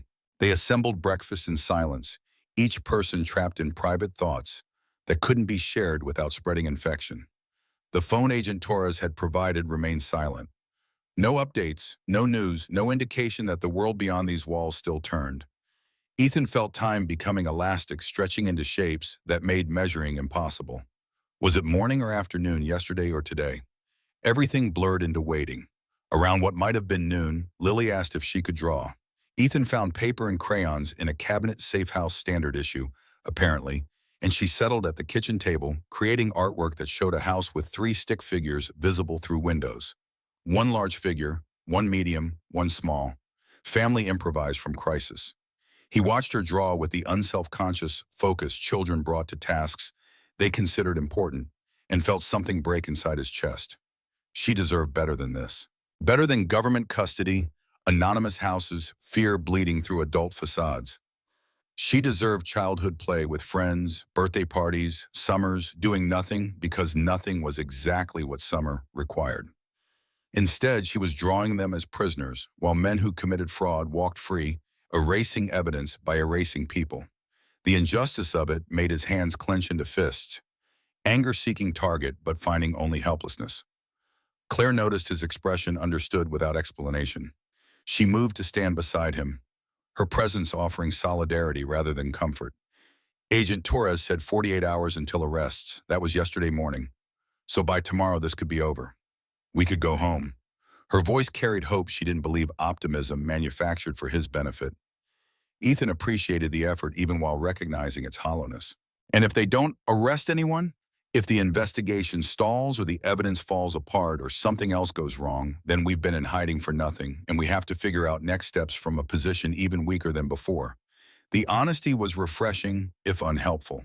They stood together, watching Lily draw 2 adults who had stumbled into guardianship neither asked for but couldn't abandon. The afternoon stretched forward like road through featureless terrain. Destination uncertain journey, tedious. Evening arrived with the suddenness of winter light failing early. Ethan prepared dinner chicken from the freezer rice that cooked to gummy consistency vegetables from cans that tasted like their containers. They ate with television providing background noise, a news program discussing politics and weather, and everything except the corporate fraud that had destroyed multiple lives. After dinner, after bath time and story time and lights out, Ethan and Claire reconvened in the living room, their nightly ritual of shared wakefulness in a house that demanded vigilance. Do you think tomorrow will really bring arrests? Claire's question echoed his own thoughts. Ethan had no answer beyond speculation, but speculation was all they had. Torres seemed confident. The evidence is solid. They know who's involved. It's just logistics now warrants coordination, making sure everyone can be picked up simultaneously so nobody runs. And if someone does run, then it takes longer. But they still get caught eventually. Money leaves trails. People make mistakes. It might not happen tomorrow, but it happens. He hoped that was true. He hoped justice operated with the efficiency Agent Torres's confidence suggested. But he had spent enough years watching rich people evade consequences, while poor people drowned in them, to trust that virtue alone guaranteed victory. They talked until exhaustion finally demanded surrender, then retreated to separate rooms and sleep that came unwillingly. Ethan lay beside Lily, listening to her breathe, and wondered if morning would bring resolution or simply another day of waiting, while the world decided their fate without consulting them. Morning arrived with knocking at the door, sharp and insistent, startling all three occupants from sleep. Ethan checked the window, saw Agent Torres and three other agents and FBI windbreakers, their faces serious but not panicked. He opened the door and Torres entered, with an energy that suggested news. Everyone gathered in the living room, Lily still in pajamas, clutching her bear, sensing that whatever came next would be important. We executed arrests this morning. 6 executives from Cascade Technologies, including the CEO and CFO, all taken into custody without incident. They're being arraigned this afternoon on federal charges of wire fraud, money laundering, and conspiracy. The evidence from Claire's files is solid. Prosecutors are confident about convictions. The words landed like rainfall after drought, relief so profound it felt physical. Claire's hands flew to her face, covering emotions too large for expression. Tears leaked between fingers, and her shoulders shook with sobs that sounded like laughter, if laughter could be heartbroken.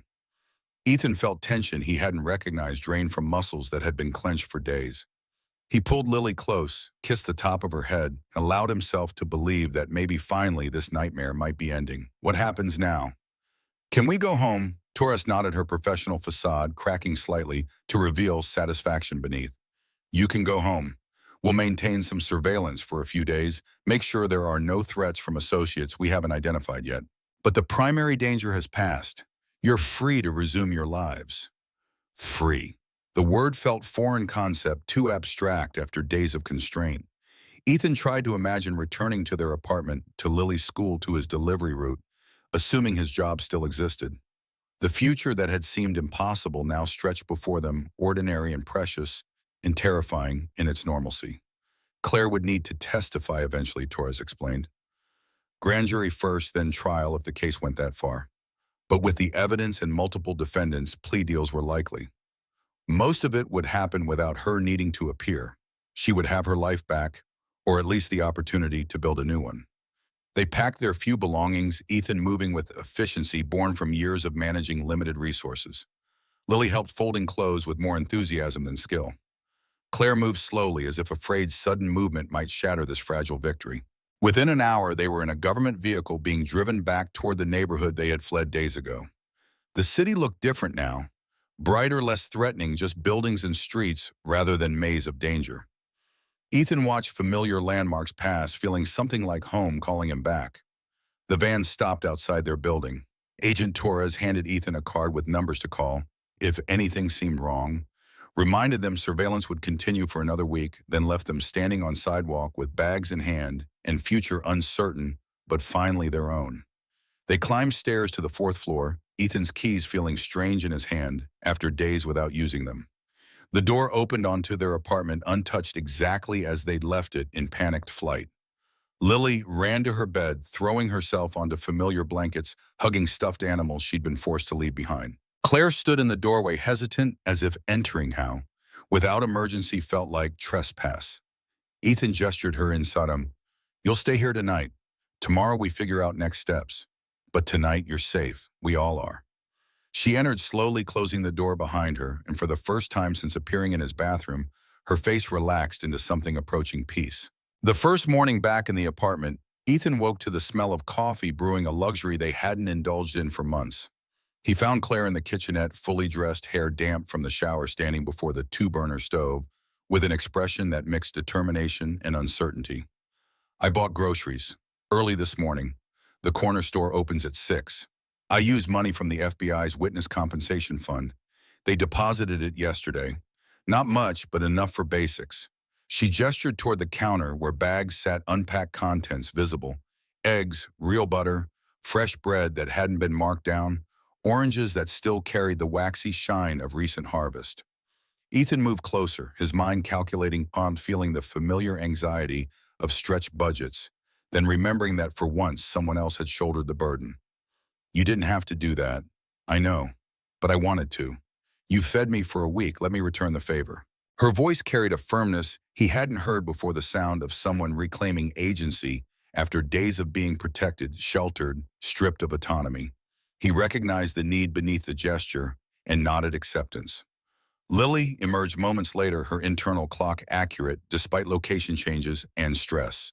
She saw the groceries, saw Claire cooking, and her face lit with uncomplicated joy. She climbed onto a chair, chin resting on folded arms, watching with the attention she usually reserved for cartoons. Are you making pancakes? Claire glanced at ingredients, improvising without recipe. Something like that. We'll call them pancakes and hope they cooperate.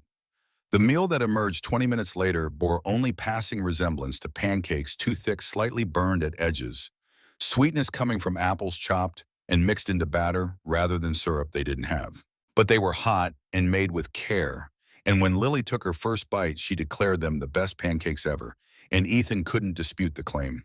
They ate together at the folding table, morning light filtering through windows that no longer needed curtains drawn. The absence of threat felt strange, like missing tooth the tongue kept probing. Ethan caught himself listening for knocks at the door, scanning the street through peripheral vision, waiting for the other shoe to drop despite Agent Torres's assurances. Claire cleared plates with practiced efficiency, then turned to face him, hands gripping the counter edge. I need to find a place to live. I can't stay here indefinitely. You've done enough. The statement was practical, obvious even, but it landed harder than Ethan expected. Over the past week, the three of them had formed something resembling family bonds forged in crisis that felt real despite their artificial origin. The thought of Claire leaving, of returning to the two-person unit he and Lily had been created, an emptiness he couldn't quite name. There's no rush. Take time to figure things out. The FBI compensation won't last long. Maybe 2 months if I'm careful. I need to find work, but who's going to hire me? Every background check will show that I was fired, accused of theft involved in a federal fraud case. I'm toxic. Her voice remained level, stating facts without self-pity, but Ethan heard the fear underneath. She had exposed criminals and been vindicated, but vindication didn't erase digital footprints or repair destroyed credit or convince employers that hiring her wouldn't bring complications. Give it a week. Let things settle. You testified the arrests happened, the news cycle will move on. In a week, we'll have better perspective. Claire looked like she wanted to argue, but Lily's voice interrupted from where she sat, drawing at the table. You should stay with us. We have room, and Daddy needs help because he's always tired. The child's logic was irrefutable and embarrassing. Ethan felt heat rising in his cheeks, while Claire's expression shifted towards something that might have been amusement. Your daddy manages just fine, but he'd manage better with help. Mrs. Chen says it takes a village. Are you part of our village? The question hung in the air that suddenly felt charged with meaning beyond a 6-year-old's understanding. Claire's eyes found Ethan's, asking permission or offering escape, he couldn't determine which. Let's take it one day at a time, he said, finally answering both of them, committing to nothing while leaving everything possible. The morning progressed with Ethan making calls he had been avoiding. His supervisor at the delivery company answered on the 4th ring, voice curt with irritation that bloomed into something uglier when Ethan explained his absence. Family emergency doesn't cut it, Cole. You're supposed to call in, not disappear. I've got a business to run. Your route's been reassigned. I understand. I'm ready to come back. Tomorrow if you need me. Silence stretched while his former supervisor decided whether to be magnanimous or petty. Pettiness won. I'll put you on the substitute list. If someone calls in sick, I might have work. No promises. The line went dead before Ethan could respond. He set the phone down, absorbing the reality that his employment had just downgraded from precarious to nearly non-existent. Substitute list meant maybe 1 or 2 days a week if luck favored him, which it rarely did. Rent would come due in 11 days. He had enough saved to cover it barely, but the following month looked like free fall. Claire had been listening from the couch, her expression suggesting she understood exactly what the conversation meant. That's my fault. No, that's capitalism. Workers are disposable. I knew that before you showed up. This just accelerated the inevitable. What will you do? He had no answer that didn't sound like whistling past graveyards. Find other work, stretch savings, sell belongings. The usual strategies of people for whom poverty was persistent condition rather than temporary setback. He shrugged, letting the gesture carry what words couldn't. The afternoon brought Mrs. Chen knocking at the door, her arms loaded with containers of food she had somehow known they would need. She embraced Lily, then Ethan, her eyes finding Claire with the assessment of someone who missed nothing. This is the woman. Her question carried no judgment, only curiosity and concern that grandmothers specialized in. Ethan made introductions, watched as Mrs. Chen studied Claire with intensity that would have been uncomfortable from anyone else. You've had a hard time, it wasn't a question. Claire nodded anyway, accepting the observation without elaboration. Miss Chen set down her containers, began unpacking food with the authority of someone who had decided this kitchen was now under her jurisdiction. You eat, all of you. Too thin. And you, she pointed at Ethan, you look like you haven't slept in weeks. Just a few days, actually. Same thing. Tonight you rest. Tomorrow we make plans. But first food. She wouldn't accept argument or gratitude, simply laid out a meal that smelled like childhood and comfort, then insisted they eat while she watched. Only after confirming they had consumed sufficient quantities did she leave, but not before extracting a promise from Ethan to call if they needed anything. That woman is terrifying, Claire observed after the door closed. She's the best person I know. The praise was simple but absolute.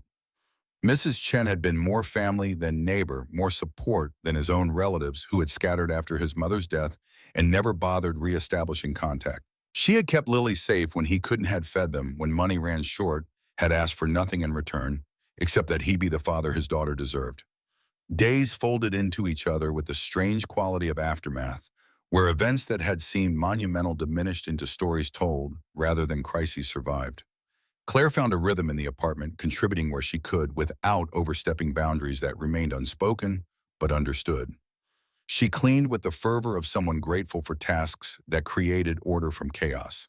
She cooked with ingredients purchased from her dwindling compensation fund, preparing meals that stretched protein and vegetables into quantities that fed three, with enough left for Mrs. Chen when she visited. Lily attached to Claire with the ease children demonstrated when adults proved trustworthy.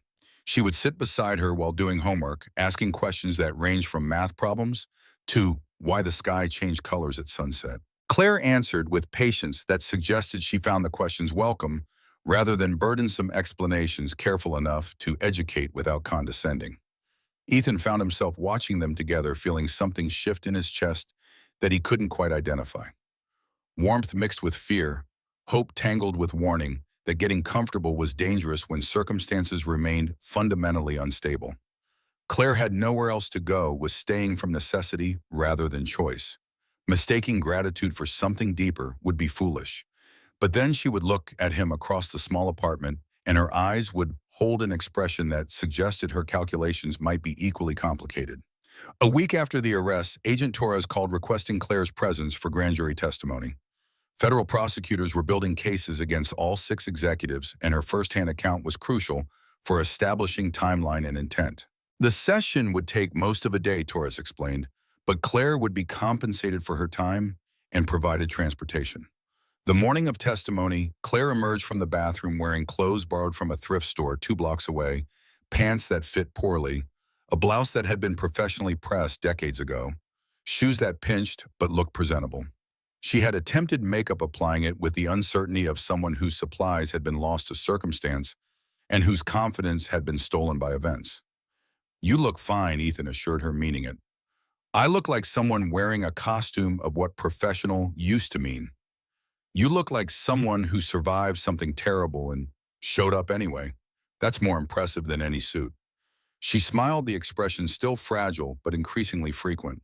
He wanted to hug her, offer physical comfort to accompany words, but uncertainty about boundaries kept him motionless until she closed the distance herself, arms wrapping around his waist in an embrace that lasted longer than casual and felt like promise of something neither was ready to name. Then the FBI vehicle arrived and she left, and the apartment felt cavernous in her absence despite its actual size remaining unchanged. Ethan took Lily to school, returned home, and found himself unable to settle. He cleaned already, cleaned counters, organized possessions that didn't need organizing, checked his phone repeatedly for updates that hadn't arrived. The substitute list yielded no work calls. His savings account balance mocked him with its inadequacy. Rent was due in 4 days.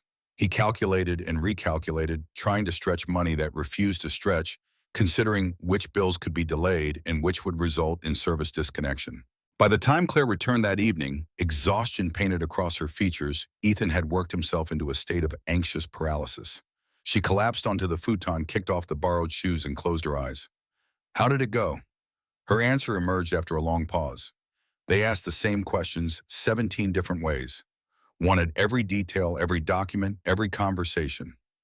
"My throat hurts from talking, but the prosecutor seemed satisfied. Said my testimony was compelling." "Whatever that means." "It means you did what you needed to do." She opened her eyes, studying him with focus that made him want to look away. "You're worried about money." The observation was statement rather than question, accurate enough that denial felt pointless. He nodded, accepting that she had learned to read him in ways that bypassed words. "Rent's due Friday. I have enough, barely. But next month looks bad. The substitute list isn't generating work. I need to find something else, but delivery driving is what I know. And every company has more applicants than positions." Claire sat up, her exhaustion visibly warring with determination. "The FBI compensation includes a stipend for housing assistance. For witnesses who lost their homes because of testimony. I didn't apply because I was staying here, but I could. It would cover my share of rent for 6 months while I look for work. We could split on, make this arrangement official instead of temporary." The proposal landed with weight that transcended financial logistics. Splitting rent meant commitment, meant planning for shared future rather than limping through shared present. It meant acknowledging that whatever was happening between them had substance beyond crisis-induced proximity. "You'd want that. To stay here officially, where else would I go? I have no family, no friends, no prospects." But more than that, she paused, choosing words carefully. "I want to stay. With you and Lily, if you'll have me." The vulnerability in her voice matched his own uncertainty. They were two people damaged by circumstance, bound by unlikely sequence of events, attempting to construct stability from materials that felt insufficient. It should have been obvious, disaster relationship doomed by impractical foundation. But Lily adored her, and Ethan found her presence had become essential in ways that transcended logistics. She made coffee the way he liked it without being told. She knew when he needed silence and when he needed conversation. She looked at Lily with genuine affection that wasn't performance for his benefit. She had survived circumstances that would have broken many people and emerged with compassion intact. He crossed the small distance between them, sat beside her on the futon that had hosted so many difficult conversations, and took her hand. "I'd like that, us figuring this out together, whatever this becomes." Relief flooded her face, followed by something that looked like hope, finally permitted to exist without immediate contradiction. She leaned against him, her weight familiar and welcome, and they sat in silence that felt less like absence of words and more like understanding that exceeded language. That weekend, they rearranged the apartment with the seriousness of people claiming spaces as theirs rather than his. Lily's bed moved to create more distinct separation. Claire's belongings still fitting in a single bag, but growing as she slowly acquired necessities found designated locations. The bathroom accommodated a second toothbrush hairbrush, the modest cosmetics she purchased with FBI funds. Mrs. Chen visited, assessed the changes with eyes that missed nothing, and nodded approval. Good. Everyone needs family. Blood or chosen doesn't matter. She had brought more food, noodles and dumplings prepared with the expertise of decades, and they ate together, four people around a table meant for two, but managing somehow the crowding feeling less like imposition and more like abundance. Lily asked questions with her usual directness, trying to understand the shifting dynamics of their household. Is Claire staying forever? Ethan and Claire exchanged glances, neither certain how to answer. Finally, Claire spoke, her voice gentle. I'm staying for a while. We'll see how it goes. Is that okay with you? Yes. Lily's enthusiasm was unqualified. Now we're a real family, like Emma has. She has a mom and a dad and a brother. We have a Deb and a Claire. That's almost the same. The logic was six-year-old perfect categorization that ignored complexity in favor of simple truth. People who lived together and cared for each other constituted family regardless of legal or biological relationships. Ethan felt his throat tighten, emotion pressing against composure. That night after Lily slept, he and Claire sat together on the futon that had become their evening ritual space. The apartment settled around them with its familiar sounds, no longer threatening, but simply present. Thank you for this, for giving me somewhere to belong when I had nowhere. Claire's gratitude felt unearned. He had simply responded to crisis in front of him, made choices that felt inevitable rather than heroic. But her hand found his in the dimness, fingers interlacing, and the gesture carried meaning that transcended gratitude. I gave you a sandwich and let you use my bathroom. You gave me back hope. Seems like you got the worst deal. She laughed quiet enough not to wake Lily, and the sound carried genuine warmth. I'll try to make it worth your while. The words hovered between joke and promise, and Ethan felt his heart rate accelerate. They had been carefully avoiding the obvious tension between them, the awareness that circumstances had forced proximity, but something deeper was developing beneath forced intimacy. Now, with danger past and future opening before them, pretending seemed increasingly difficult. Claire. I should tell you, she turned toward him, and whatever he had been planning to say evaporated when her lips found his. The kiss was tentative, questioning, offering escape if he wanted it. Instead, he pulled her closer, answering question with affirmation, and the careful distance they had maintained collapsed. When they finally separated, both breathless, she pressed her forehead against his. I've wanted to do that for days. Wasn't sure if you felt the same. I've been terrified of feeling the same. Because wanting something doesn't mean it's wise. Wisdom is overrated. I tried being wise. Followed rules, kept my head down, made safe choices. Look where that got me. She had a point. Safety had proven illusory wisdom, insufficient protection against circumstances beyond control. Maybe recklessness disguised as courage was the only sensible response to a world that punished caution and bravery with equal indifference. They kissed again, longer, deeper years of loneliness and fear, dissolving into connection that felt both terrifying and inevitable. Eventually they separated, aware that Lily slept mere feet away, and some boundaries deserved maintenance. But they remained close, Claire's head on Ethan's shoulder, his arm around her waist, both adjusting to the reality that their relationship had just become something they could no longer pretend to ignore. The following weeks brought slow stabilization. Ethan secured part-time work at a warehouse overnight shifts that paid slightly better than delivery driving and came with the promise of full-time hours if he proved reliable. The schedule was brutal, 10 at night until 6 in the morning, sleeping while Lily was at school, waking in time to collect her from Mrs. Chen. But it was income, and income meant survival. Claire found remote work doing data entry for a company that asked few questions and paid little but provided structure and purpose. She worked during Lily's school hours, then transitioned to helping with homework and dinner preparation. The domestic rhythm they established felt simultaneously fragile and surprisingly durable, routines building on routines until their life together developed texture that resembled normalcy. Lily thrived in the stability. Her drawings shifted from houses with stick figures looking out windows to houses with stick figures playing outside, subtle indication that her sense of safety was rebuilding. She talked about school with enthusiasm rather than obligation, brought home projects she was proud of, asked if Claire could come to the parent-teacher conference scheduled for next month. The question created awkward negotiation about roles and boundaries, But eventually they decided Claire would attend with Ethan, presenting as family unit that might confuse teachers, but satisfy Lily's understanding of who belonged in her life. 2 months after the arrest, the first trial began. Claire had to testify publicly, her face broadcast on local news, her story dissected by defense attorneys paid to discredit her. Ethan took the day off work to attend sitting in the gallery, while Claire described discovering the fraud, documenting evidence, losing everything when she tried to do the right thing.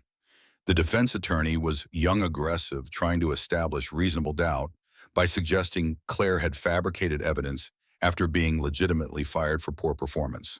But the prosecutor had prepared her well, and she answered each question with calm precision that suggested truth required no embellishment. The jury deliberated for 3 hours before returning guilty verdicts on all counts. The first executive would serve 7 years in federal prison, more trials would follow, and Claire's testimony had been pivotal. Walking out of the courthouse, reporters shouted questions and cameras flashed, but Ethan kept her close, navigating through crowd until they reached his van. Inside, doors closed against chaos, Claire began to cry. Not from sadness, but release. Emotion, held back for months, finally permitted expression. Ethan held her while she shook, offering presence because words felt inadequate to the moment. "It's over," she whispered finally. "It's really over. Not completely." More trials waited, more testimony required, but the outcome was no longer uncertain. Justice, imperfect and delayed, was happening. The people who had destroyed her life would face consequences. The evidence she had risked everything to preserve had mattered. That evening, they celebrated with pizza ordered from the place that offered Tuesday specials, soda instead of water, cookies from the bakery that Lily loved. Small luxuries made meaningful by context. Mrs. Chen joined them, bringing ice cream and wisdom dispensed through stories about her own life's hardships overcome. After dinner, after Lily went to bed, Ethan and Claire stood on the apartment's small balcony, accessible through the window. The city sprawled before them, lights marking where millions of people navigated their own struggles and triumphs, most unknown to each other, all connected by the simple fact of shared geography. "What happens now for you?" Claire leaned against the railing. Portland's night air, cold enough to see breath. "I don't know. Finish testifying, keep working, figure out what comes next. Maybe eventually I'll feel like myself again, whoever that is." "Do you regret it, all of this?" She considered the question seriously, not dismissing it as rhetorical. "I regret that it had to happen, that people I trusted turned out to be criminals, that doing the right thing cost me so much. But I don't regret the outcome. I stopped them. They'll pay for what they did. And I found you, found this. That has to count for something." Ethan moved to stand beside her, their shoulders touching, warmth shared against cold. "It counts for everything." They stood together, watching the city until cold drove them inside, back to the apartment that had become home to the life they were building from salvaged pieces. Nothing was certain. His job remained precarious. Her testimony wasn't finished. Their relationship was too new to guarantee durability. But uncertainty had lost its terror. They had survived worse. They would survive whatever came next. In bed that night, Lily, between them because she had requested their company, and neither had the heart to refuse, Ethan stared at the ceiling and allowed himself cautious hope. The future remained unpredictable, but for the first time in years, unpredictable felt like possibility rather than threat. Beside him, Claire's breathing evened into sleep. Beyond her, Lily dreamed whatever children dreamed, her bear tucked close. And Ethan, exhausted delivery driver who had once given a stranger a sandwich, closed his eyes and rested. Morning would bring its own challenges. Bills would come due, work would demand attention. Life would continue with its usual blend of difficulty and grace. But they would face it together, this improvised family born from crisis and sustained by choice. Outside, Portland slept and woke in cycles that paid no attention to individual stories. But inside 320 square feet of rented space, three people who had found each other against all odds breathed in rhythm, and that was enough. The past had been survived. The present was being lived.